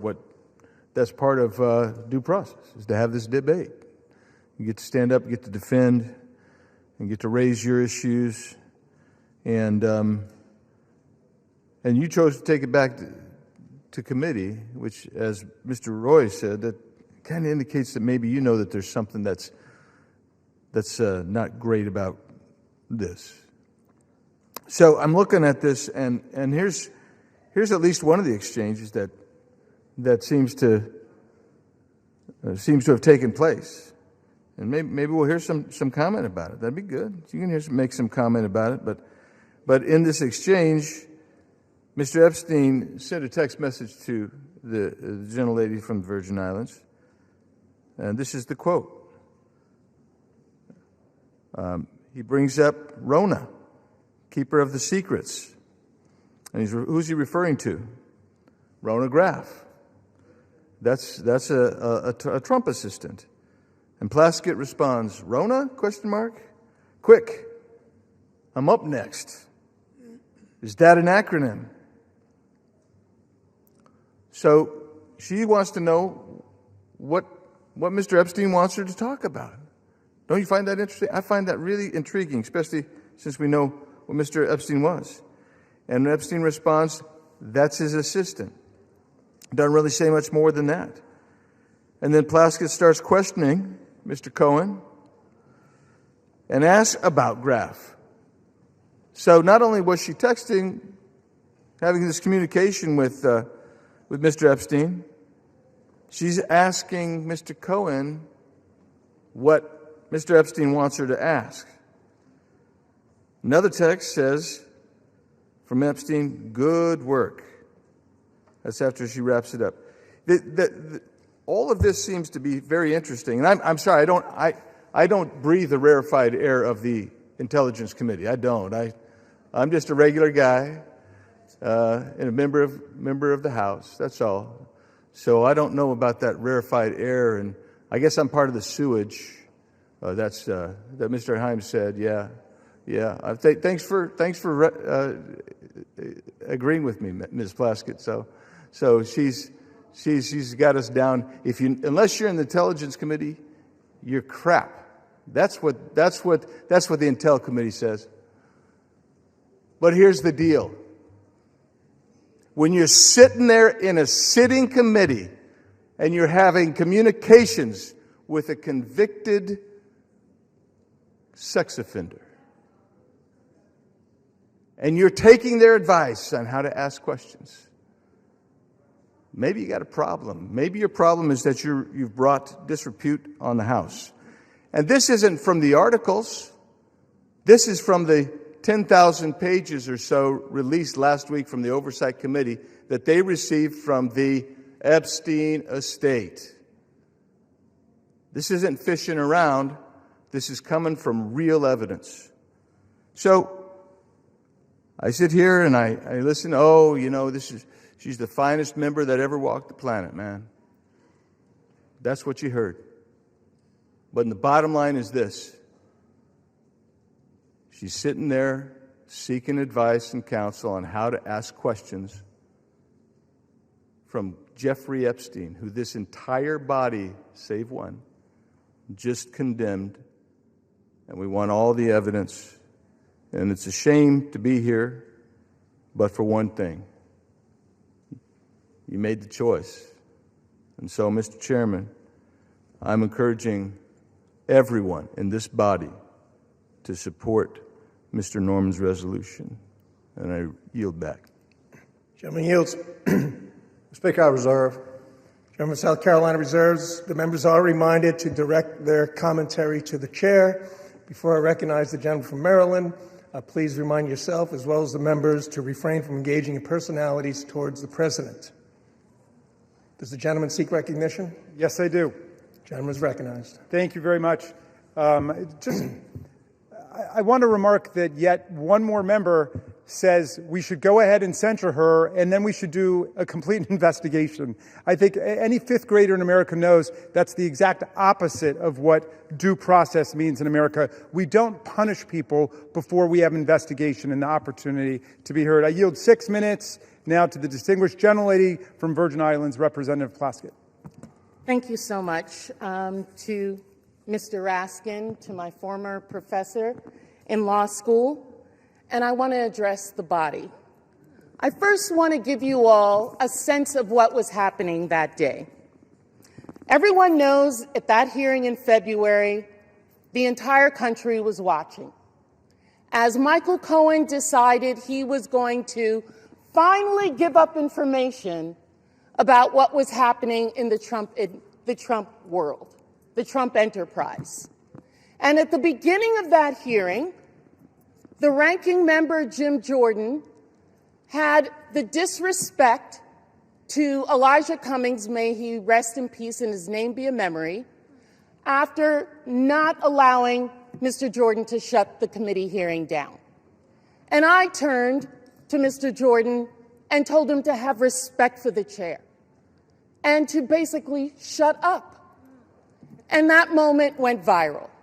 And I began to get innumerable texts from friends, from foes, from constituents about what was happening in that hearing. And I got a text from Jeffrey Epstein, who at the time was my constituent, who was not public knowledge at that time that he was under federal investigation, and who was sharing information with me. Now, I heard recently from someone that I was seeking advice from him. Let me tell you something. I don't need to get advice on how to question anybody from any individual. I have been a lawyer for 30 years. I have been a narcotics prosecutor in New York City.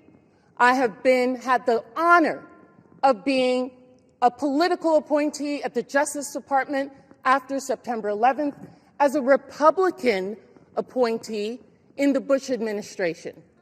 I know how to question individuals. I know how to seek information. I have sought information from confidential informants, from murderers, from other individuals, because I want the truth, not because I need them to tell me what to say. And if you look at the transcript, you will see that I questioned Michael Cohen for 5 minutes. The Washington Post only shows you 30 seconds and takes from it one individual's name that I got from Jeffrey Epstein and didn't know who the individual was, and put that individual with a host of other individuals that I felt the committee should subpoena. They've never been subpoenaed. They've never been questioned. Because at the end of the day, I know that in the Trump administration and with my colleagues over there, it's not about sexual assault. It's not about support of victims. It's about money. It is about money. I have consistently stood against sexual violence and the exploitation of women and children in previous careers as well as here in this body. We all know that Jeffrey Epstein's actions were absolutely reprehensible. As a constituent, as an individual who gave donations to me, when I learned of the extent of his actions after his investigation, I gave that money to women's organizations in my community. Not back to him, but to women in the community who needed that support. That's what I think should have been done, and that's what I did. They've taken a text exchange which shows no participation, no assistance, no involvement in any illegal activity, and weaponized it for political theater, because that's what this is. This has been reviewed by federal courts. Any charges, victims who initially had a case against me dismissed it on their own without prejudice. You don't want to talk about what is really happening here. Your attacks on working families, your protection of powerful predators and corporate criminals. You want to talk about texting felons? How often do you text President Donald J. Trump? That's the individual we should be concerned about. And let me tell you this. I am not going to support the wealthy and connected who continue to exploit workers and evade taxes, powerful figures with credible allegations who face no consequences, and corporate interests profiting from human suffering while families struggle. And let me tell the people of the Virgin Islands. Gentleman will state his point of order. The point of order is you may not call the President of the United States a felon.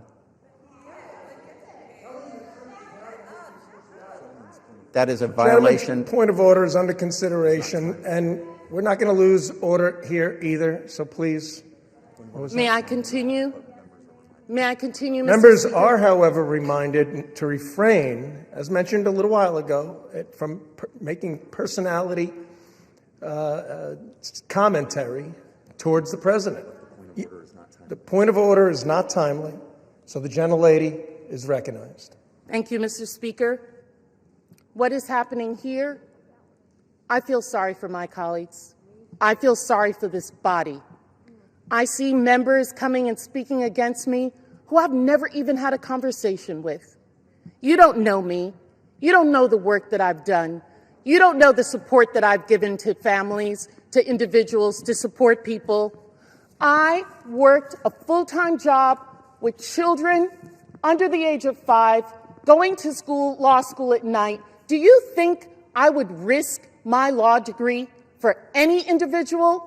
Never mind a reprehensible individual by Jeffrey Epstein, I would not. But what I'm about is the truth. And let me tell the people of the Virgin Islands, this attempt at intimidation will pass. We in the Virgin Islands do not back down from a fight. That is how we won our freedom, and that is how we will continue to grow our equality. And if you censure me, take away a committee, I will still do the work because I am here to support people and to support this great Constitution, which I have sworn numerous times to uphold. We reserve, and I thank the gentleman reserves. Gentleman from South Carolina is recognized. Mr. Speaker, before I recognize Mr. Clyde, let me just say, Ms. Plask, I don't know you. My overall impression of you has been good. But and you give these words about protecting families and children. Where was that demonstrated when you took money from a convicted pedophile that had served time? Where was that? The words are beyond believability. And I think you're a nice person, but you missed the boat when you took money. I've got the mic now. You lost your I don't know the word to describe it, but what you did, you deserve to come off the committees. And let me remind you, we want this to go to the Ethics Commission. And to those listening, the Ethics Commission is 5 Democrats and 5 Republicans. Let them find it. But in the meantime, you do not deserve to serve on a committee with national clearance. And I would like now... Will be reminded again to direct their commentary to the chair. Mr. Speaker, I would like to recognize my good friend from Georgia, Mr. Andrew Clyde. How much time is the gentleman shall I recognize him? How much time is left? You have 11 and a half minutes remaining. 5 minutes. Gentleman's recognized for 5 minutes. I thank the gentleman for yielding. My good friend, Mr. Norman from South Carolina. Mr. Speaker, I rise today in support of this resolution censuring and condemning Delegate Stacey Plaskett of the U.S. Virgin Islands for inappropriate coordination with convicted sex offender Jeffrey Epstein during a congressional hearing and removing Delegate Plaskett from the Permanent Select Committee on Intelligence and referring her to the Ethics Committee for further investigation. After 4 years of silence on this matter, not a peep during the entire Biden administration, let me repeat that, after 4 years of silence on this matter about Jeffrey Epstein, House Democrats are now demanding transparency and accountability surrounding Jeffrey Epstein and his associates. While their fake outrage is clearly just another disgusting attempt to smear President Trump, House Republicans are taking this matter seriously and are working toward delivering the much-needed transparency and accountability that the American people deserve. This resolution is accountability, page 1. During the House Oversight Committee's ongoing investigation into Jeffrey Epstein, emails obtained by a congressional subpoena — that's right, it was the congressional subpoena by the House Oversight Committee, not the discharge petition that just got voted on, but this was the Oversight Committee's congressional subpoena — has brought to light that in 2019, Delegate Stacey Plaskett coordinated her line of questioning with Jeffrey Epstein in real time over text messages during an Oversight Committee hearing featuring testimony from Michael Cohen. Now, who is Michael Cohen? Michael Cohen was the disgraced former attorney of President Donald Trump. She was asking input from Jeffrey Epstein on how to best question Cohen, and Cohen was himself at that time a convicted felon from 2018.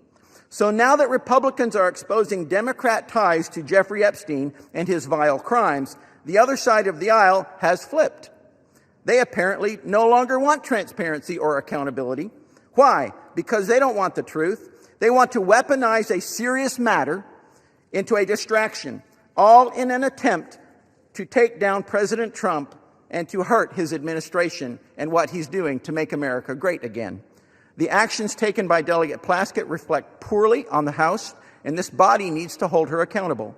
I urge all of my colleagues to vote to adopt this resolution to show the American people that those who colluded with Mr. Epstein, including members of the House, will be held accountable, and this resolution is the beginning of that. I thank you, and I yield back. Gentleman yields. To the chair. Speaker, I reserve. Gentleman from South Carolina reserves. Gentleman from Maryland is recognized. Proud to yield 1 minute to the distinguished Minority Leader, Hakeem Jeffries.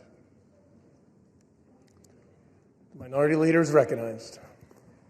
Thank you, Mr. Speaker. I thank the distinguished gentleman, my good friend from the great state of Maryland, the ranking Democrat on the Judiciary Committee, for yielding. I rise today in strong opposition.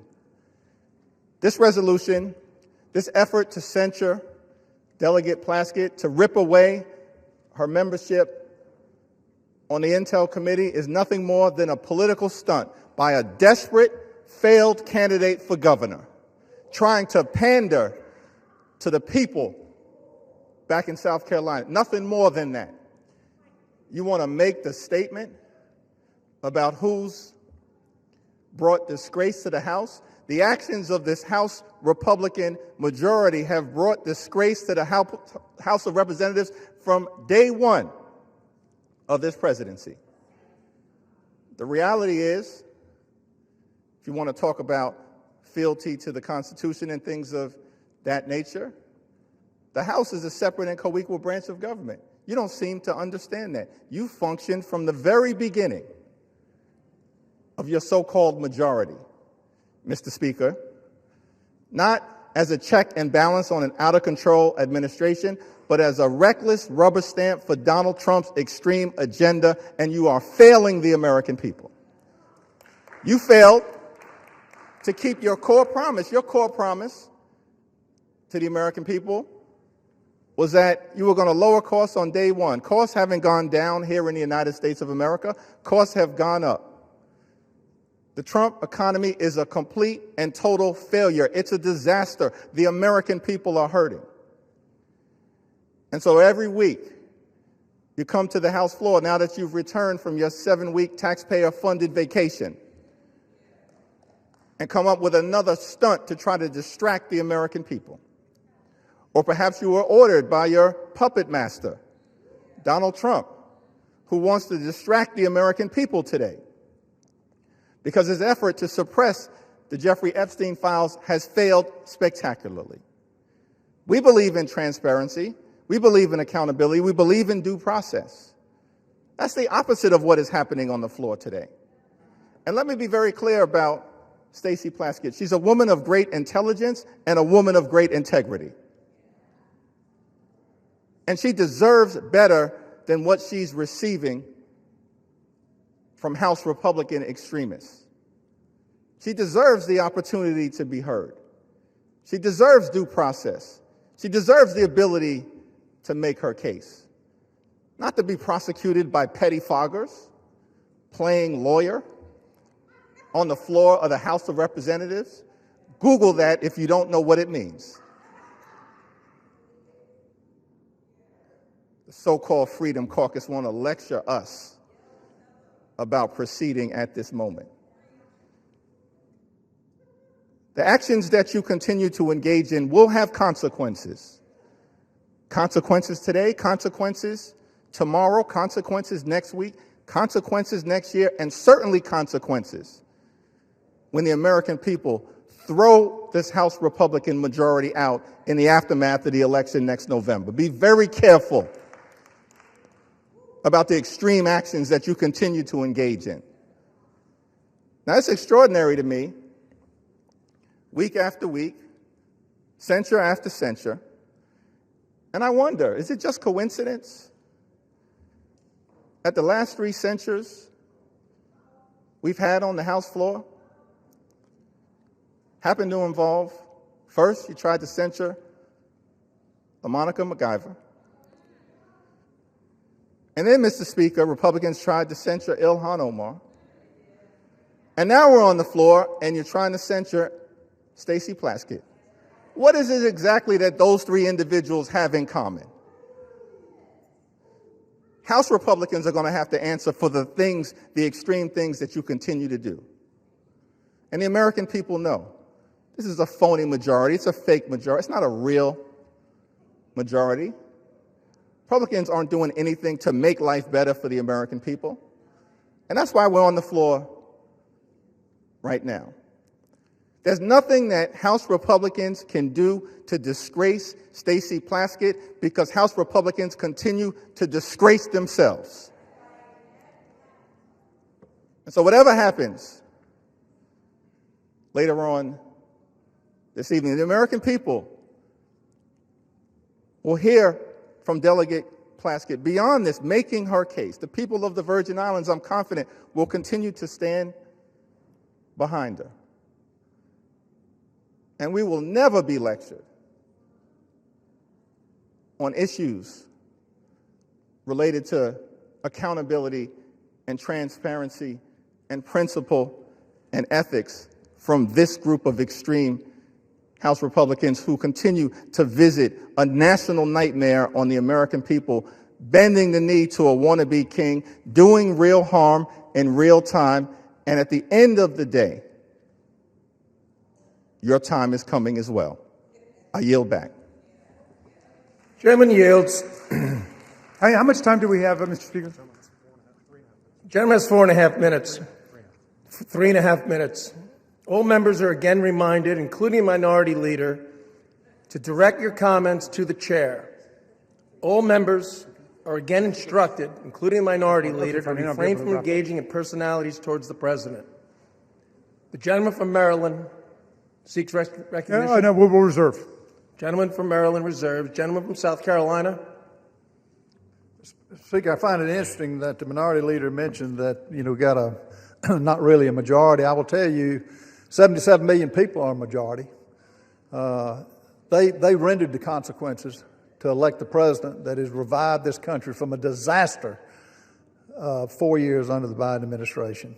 Let's go back under a little bit of history here about the hearing. The messages show that Plaskett texted Epstein before the hearings that started that day at 7:55. She texted him, the sex offender, the predator on the children she says she protects. They had comments like she told Ms. Plaskett talk about his grades. She mentioned that she had a great-looking outfit. It's from Mr. Epstein. In 10:40, she broadcast a feed cut to Ms. Plaskett showing her moving her mouth as if she was chewing something. And Ms. Plaskett mentioned that she had multiple texts. Well, according to the records, and I don't know how many of her texts came from those convicted of felonies, but on at 2:25, Epstein sent 2:25 minutes before Plaskett began questioning Cohen at 2:28. Epstein messaged back, "Good work," at 2:34, 1 minute after Plaskett finished her question to Cohen. So the whole 5 minutes was pretty much conducted under the direction of a convicted pedophile. And this dialogue, Ms. Plaskett was reached by phone Thursday. Plaskett declined to answer questions about the text messages and directed all inquiries to congressional staff. Plaskett's chief of staff said Thursday she was not in a position to confirm or not whether the Congresswoman was texting with Mr. Epstein at the hearing. She did not respond to follow-up questions. Bottom line, these are facts. These are text messages. This wasn't smoke and mirrors. So it's interesting that they're taking that tact. But, Ms. Speaker, how much time do I have left? Gentleman has 6.5 minutes remaining. I reserve. Gentleman from South Carolina reserves. Gentleman from Maryland. I'm yielding 1 minute to the representative from New York, Ms. Clark. Gentlelady is recognized. Mr. Speaker, I rise today on behalf of the Congressional Black Caucus, the conscience of the Congress, in strong opposition to this resolution. This resolution is a blatantly partisan, shameless attack.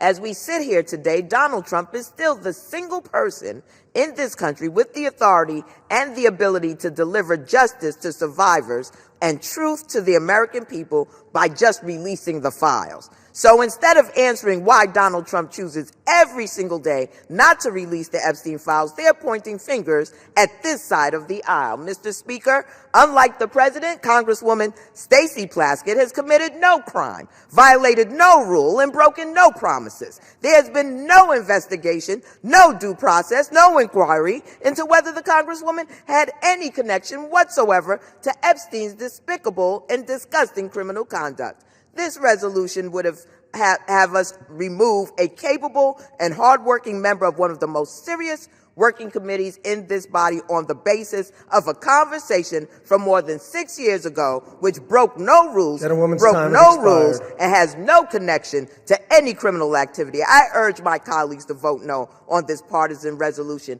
this sham, and I yield back. Gentlewoman's time has expired. We reserve. Gentleman from Maryland reserved. Gentleman from South Carolina. Speaker, I reserve. Gentleman from South Carolina reserves. And we're prepared to close. It's closed. Yeah, I'm prepared to close. All right.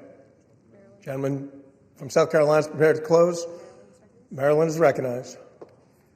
Mr. Speaker, thank you very much.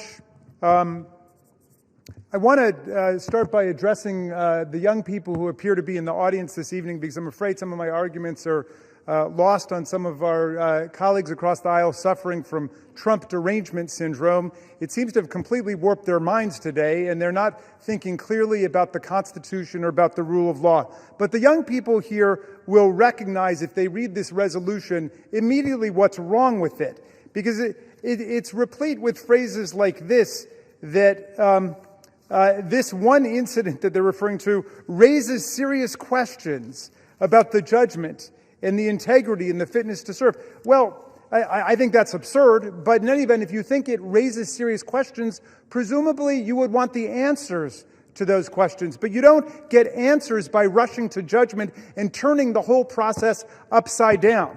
This resolution starts by saying we censure her, we remove her from committee, and the very next component of it says we direct the Committee on Ethics to conduct an investigation. That is the opposite of due process, and I hope at least future generations will understand that's not how we hold people accountable, whether it's under criminal law, under civil law, or under an ethics process, which they purport to want to be launching here. Again, go back to the George Santos standard. The reason we voted against just hanging him out to dry and censoring him and expelling him is because the process hadn't happened yet. And Democrats and Republicans together did it, but they're thinking in solely partisan terms. Even Matt Gaetz, accused of having sex with a 17-year-old was never censured by the House of Representatives. Even with Speaker McCarthy and others condemning him for what he did, we did not censure him. Think about what you're doing to the precedents of this body by trying to attack Ms. Plaskett. And let me just close with a personal thought. I wasn't going to bring it up because I didn't want to embarrass her, but she was one of the 3 finest students I ever had in constitutional law. She was a straight A student in the early 1990s. She's a straight A student in the 21st century. I'm proud not only that she was my student, but that she's my friend and that she's my colleague, and you don't disgrace us in any way. You go to work every day for the people of Virgin Islands, and we're proud of you. With that, I'll yield back. Gentleman yields. Gentleman from South Carolina is recognized. Mr. Speaker, I find it interesting that the president is occupying the minds of my good friend on the left rent-free. And it's interesting they bring him up every time, and keep doing it. Keep doing it. This president's got a record that is second to none. And I hope our listeners in the audience can distinguish between just words and babbling on when they reject the facts of what's been presented. Texts don't lie. And they can offer all the excuses. And I do think Ms. Plask is a nice lady. She made a mistake here, a bad mistake. She took advice from a convicted pedophile that is indefensible in this discussion here today. Mr. Speaker, I've listened to my colleagues defend the indefensible. I've heard everything from this is old news to this is just politics. But not a single person has disputed the key fact. Written records in Epstein's own estate documents show Delegate Plask sought his input for an official hearing. This is the issue. That alone. Everything else is just noise. This chamber cannot overlook that a sitting member of Congress coordinated with a convicted sex offender to prepare questions for an official proceeding. Imagine telling the American people that that's acceptable. Imagine explaining to parents all across this country that Congress sees no problem with relying on the counsel of a predator of our innocent children. Some of my colleagues want to blur the edges, soften the facts, or bury this under procedural fog, noise as I call it. But sunlight is the best disinfectant, and accountability is not optional. This resolution is not excessive at all. It is appropriate. It is measured. It is necessary at this time. The question before us is very simple.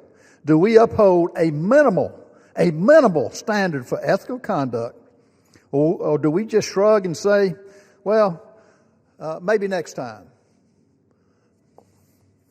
Mr. Speaker, the public deserves better. The House deserves better. The American people deserve better. I urge adoption of this resolution, and I yield the balance of my time. Gentleman yields.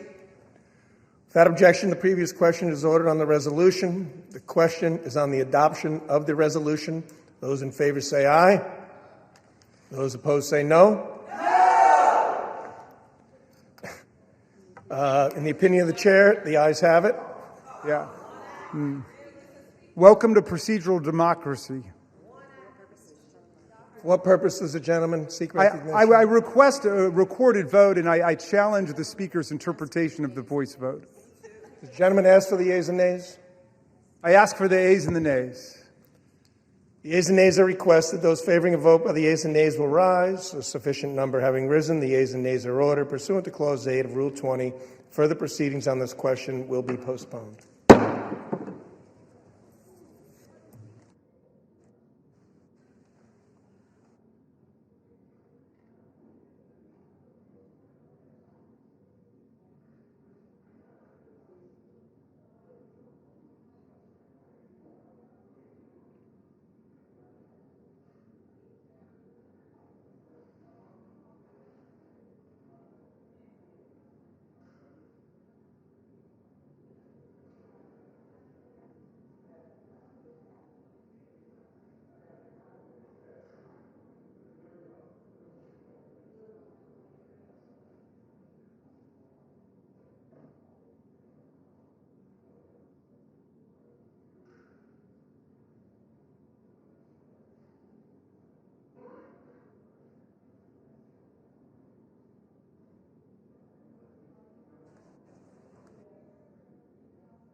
Okay. For what purpose does the gentleman from Arkansas, Mr. Westerman, seek recognition? Mr. Speaker, pursuant to House Resolution 879, I call up H.J. Res. 130 and ask for its immediate consideration in the House. The clerk will report the title of the joint resolution. House Joint Resolution 130, Joint Resolution providing for congressional disapproval under Chapter 8 of Title 5 United States Code of the rules submitted by the Bureau of Land Management relating to Buffalo Field Office Record of Decision and Approved Resource Management Plan Amendment. Pursuant to House Resolution 879, the joint resolution is considered read. The joint resolution shall be debatable for 1 hour, equally divided and controlled by the chair and ranking minority member of the Committee on Natural Resources or their respective designees. The gentleman from Arkansas, Mr. Westman, and the gentleman from California, Mr. Huffman, each will control 30 minutes. The chair recognizes the gentleman from Arkansas, Mr. Westman. Mr. Speaker, I ask unanimous consent that all members have 5 legislative days to revise and extend their remarks and to include extraneous material on H.J. Res. 130. Without objection. Mr. Speaker, I yield myself such time as I may consume. The gentleman is recognized. I rise in strong support of H.J. Res. 130, which would repeal the Bureau of Land Management's Misguided Resource Management Plan, or RMP, amendment for the Buffalo Field Office in Wyoming, which was finalized in the twilight hours of the Biden-Harris administration. Wyoming's Powder River Basin currently supplies 40% of the nation's coal. The RMP amendment in question effectively halted future federal coal leasing across a region in Wyoming larger than New Jersey and located in the heart of America's coal country. Without repeal, the RMP amendment will end coal production in the region entirely by 2041 and close 12 active mines. The RMP amendment is a death blow to America's energy security, Wyoming's workers, and the economic backbone of the state itself. It is projected that U.S. electricity demand will grow by as much as 128 gigawatts through 2029, and global energy demand is expected to double by 2050. Coal is reliable, affordable, and essential to meet the increasing power demands of the AI revolution and advanced manufacturing. The RMP amendment locked up an astonishing 48 billion short tons of coal. That's enough to meet U.S. coal demand for the next 116 years. 92% of Wyoming's coal is exported to other states, helping keep the lights on and utility prices affordable in distant places as far as Texas, Illinois, and my home state of Arkansas. Nationwide, residential electricity prices have increased by 13% since 2022, and overturning misguided policies like this RMP amendment will help make the cost of living more affordable for families across America. It's time to unleash our domestic resources to put this money back into the pockets of American families by repealing the Biden administration's anti-American energy policies. What's more, instead of working with the state, the Biden administration blatantly ignored local opposition at every stage of this process and rammed this RMP amendment through to appease environmental extremists. The Biden administration provided a limited opportunity for public comment or engagement on this RMP amendment. Wyoming's governor, unified congressional delegation, locally elected officials, tribes, and local communities all expressed strong opposition to this plan amendment. The previous administration ignored them all.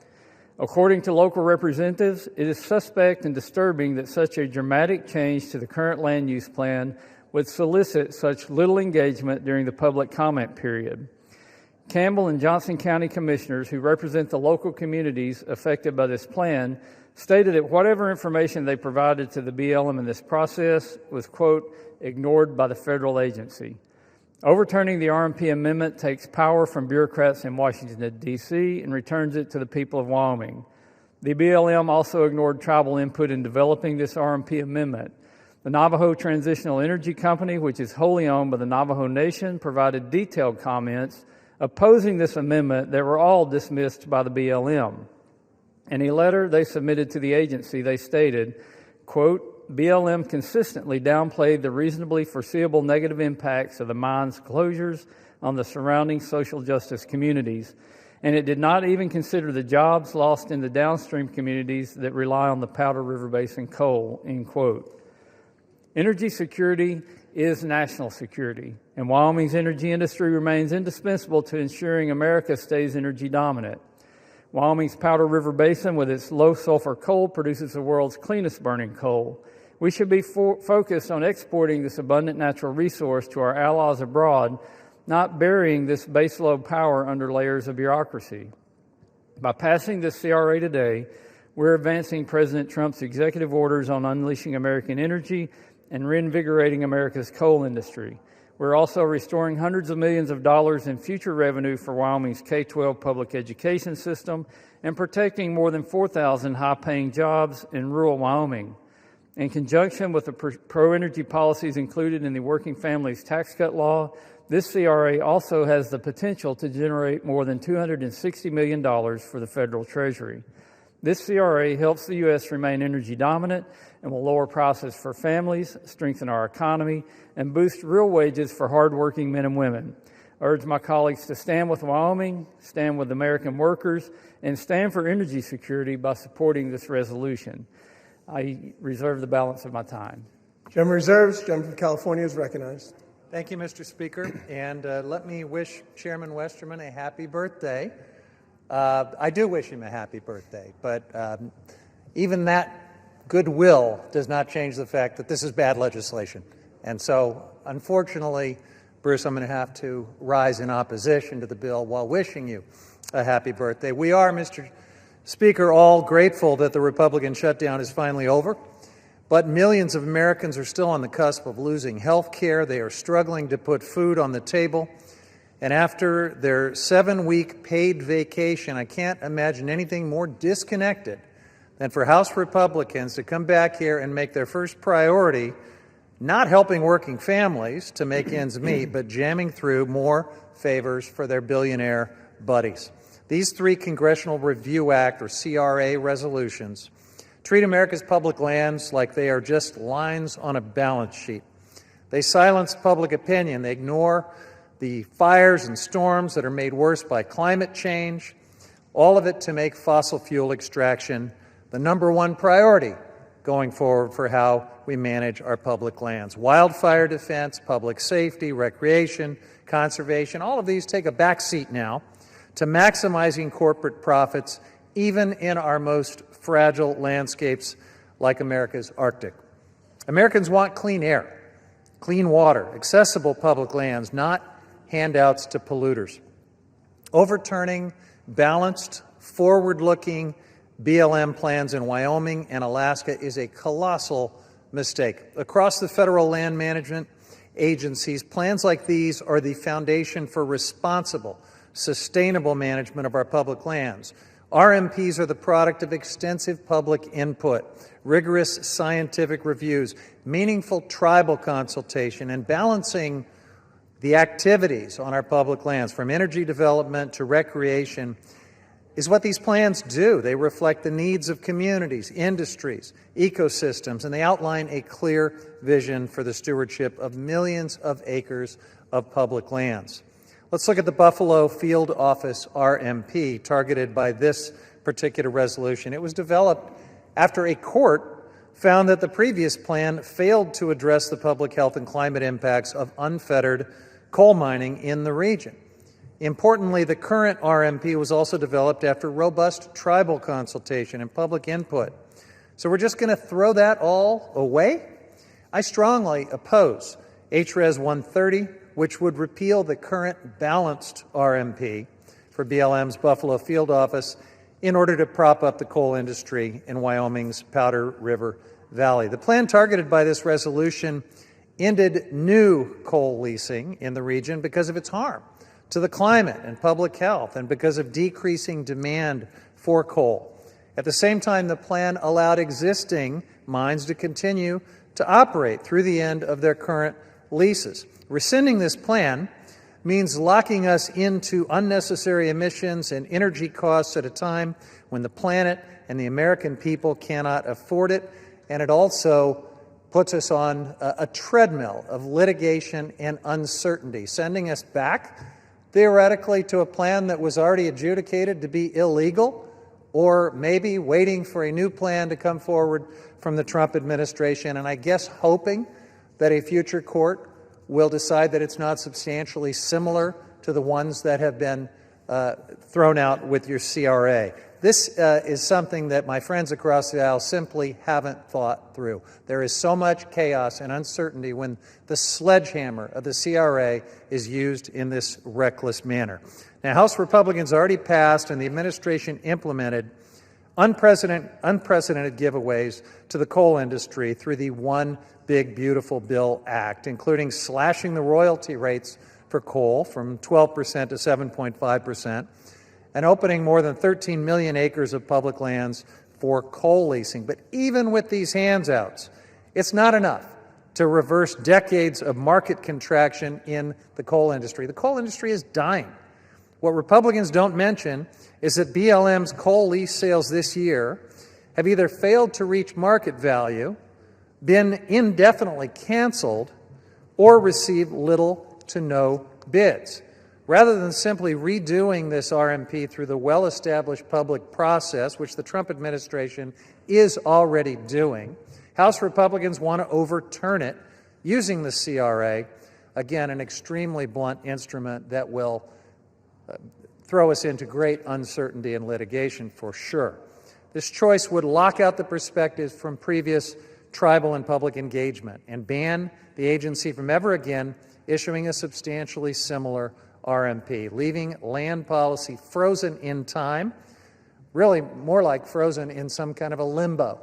Incredible uncertainty and chaos. House Republicans want to permanently enshrine fossil fuel extraction as the top priority for millions of acres of public land across the country, no matter the cost. And they're picking winners and losers here, blocking affordable renewable energy projects, sacrificing our public lands in the process. I urge my colleagues to reject these reckless resolutions that would upend millions of acres of public land management and reject this entire familiar playbook from congressional Republicans, trying to deepen our dependence on dirty fossil fuels that pollute our air, contaminate our water, and harm the public health, while doing everything possible to slow, stop, or sabotage the development of affordable, renewable energy. Our constituents deserve a lot better than this. We deserve clean, affordable, and reliable energy. We deserve good-paying jobs and affordable health care. And we shouldn't sacrifice America's health, environment, and livelihoods in order to do it. This legislation and my friends across the aisle are on the wrong side of history, trying to prop up the dying coal industry. They're on the wrong side of public land management, and they're on the wrong side of the American people's pocketbooks as they face rising electricity costs. That's why I oppose this resolution and reserve the balance of my time. Gentleman reserves. Gentleman for Arkansas is recognized. Thank you, Mr. Speaker. And Mr. Speaker, I sincerely appreciate the birthday wishes from my friend across the aisle. That means a lot to me.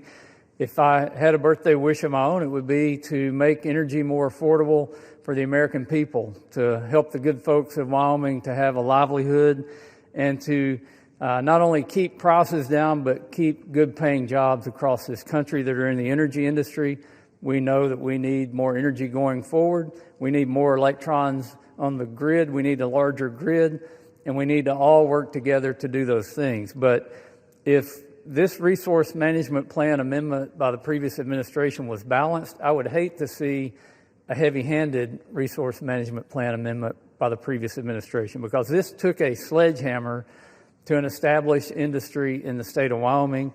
And I'm sure my distinguished colleague from the great state of Wyoming, Representative Hageman, who is the lead sponsor of this legislation, will go into detail what this would mean to Wyoming if this plan amendment stays in place. And I yield her 6 minutes. Thank you, Mr. Chairman. Mr. Speaker, I rise today in support of my legislation, House Joint Resolution 130, which utilizes the Congressional Disapproval Procedure under the Congressional Review Act, or CRA, to restore coal leasing in Wyoming's Powder River Basin.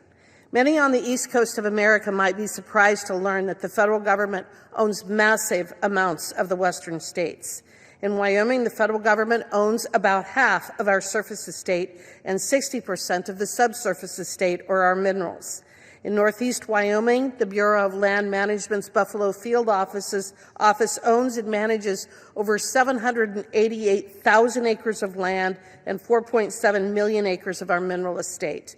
Notably, this land encompasses Wyoming's share of the Powder River Basin, North America's largest coal deposit, responsible for the production of 40% of our nation's coal. Wyoming is the largest coal producer in the nation. We, in other words, are responsible for ensuring that you can turn on your lights and heat your home. The BLM manages its public lands pursuant to the Federal Land Policy Management Act, which is implemented pursuant to what we refer to as Resource Management Plans, or RMPs. These RMPs are designed to maximize resource values for the public. The BLM is required to comply with a multiple-use mandate, ensuring that these combination of uses meet current and future needs of the American people. In its waning days, the Biden administration issued an RMP amendment for the Buffalo Field Office, which pursued the no new leasing alternative, pulling 481,000 acres of America's largest coal reserves and resources offline, making 48 billion short tons of coal unavailable and ending leasing in the Powder River Basin. Such a decision cannot be considered a legitimate or legal RMP pursuant to FLPMA, and neither does it align with Congress's multiple-use mandate. The Biden RMP is instead very clearly a mineral withdrawal enacted by climate activists in direct violation of the law. The Biden administration's decision to terminate mining in Wyoming's PRB is not only irresponsible and harmful, but downright illegal, a mechanism used by the governing elite to inflict harm on every single citizen of this great country to further climate change lunacy. If this RMPA is allowed to continue, it would risk 4,122 jobs in rural Wyoming, $1.9 billion in labor output through 2048, and millions of dollars in state revenue used to fund public K-12 education. This seemingly localized decision has national repercussions as well. In 2024, Wyoming produced 191 million tons of coal, 171 million tons of which was shipped to 26 different states for producing electricity. At these rates, Wyoming produces about 40% of the nation's coal and about 80% of all federal coal production.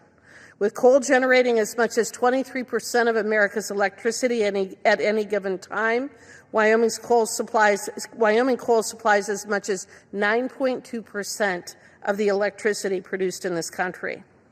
Watching the arguments in the Rules Committee last night and on the floor today, it is clear that affordability is the word of the day for my colleagues across the aisle. If utility bills for Americans is something they genuinely care about, then I encourage them to vote for H.J. Res. 130 and to not turn off the Powder River Basin coal, which accounts for so much of American energy and could generate even more if Washington, D.C. had not waged a war on coal for the last 3 decades.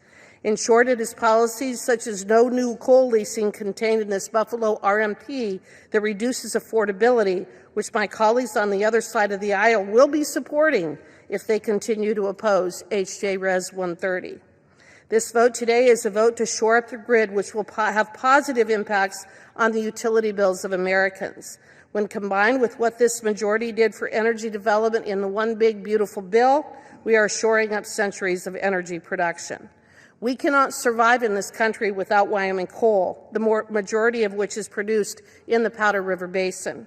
Demand for Wyoming coal is only increasing, both here and abroad. If you turn out the lights on one of Wyoming's most important industries, you will also be turning out the lights on America. The Biden administration knew this and pursued this harmful policy anyway, and they did so in violation of the law.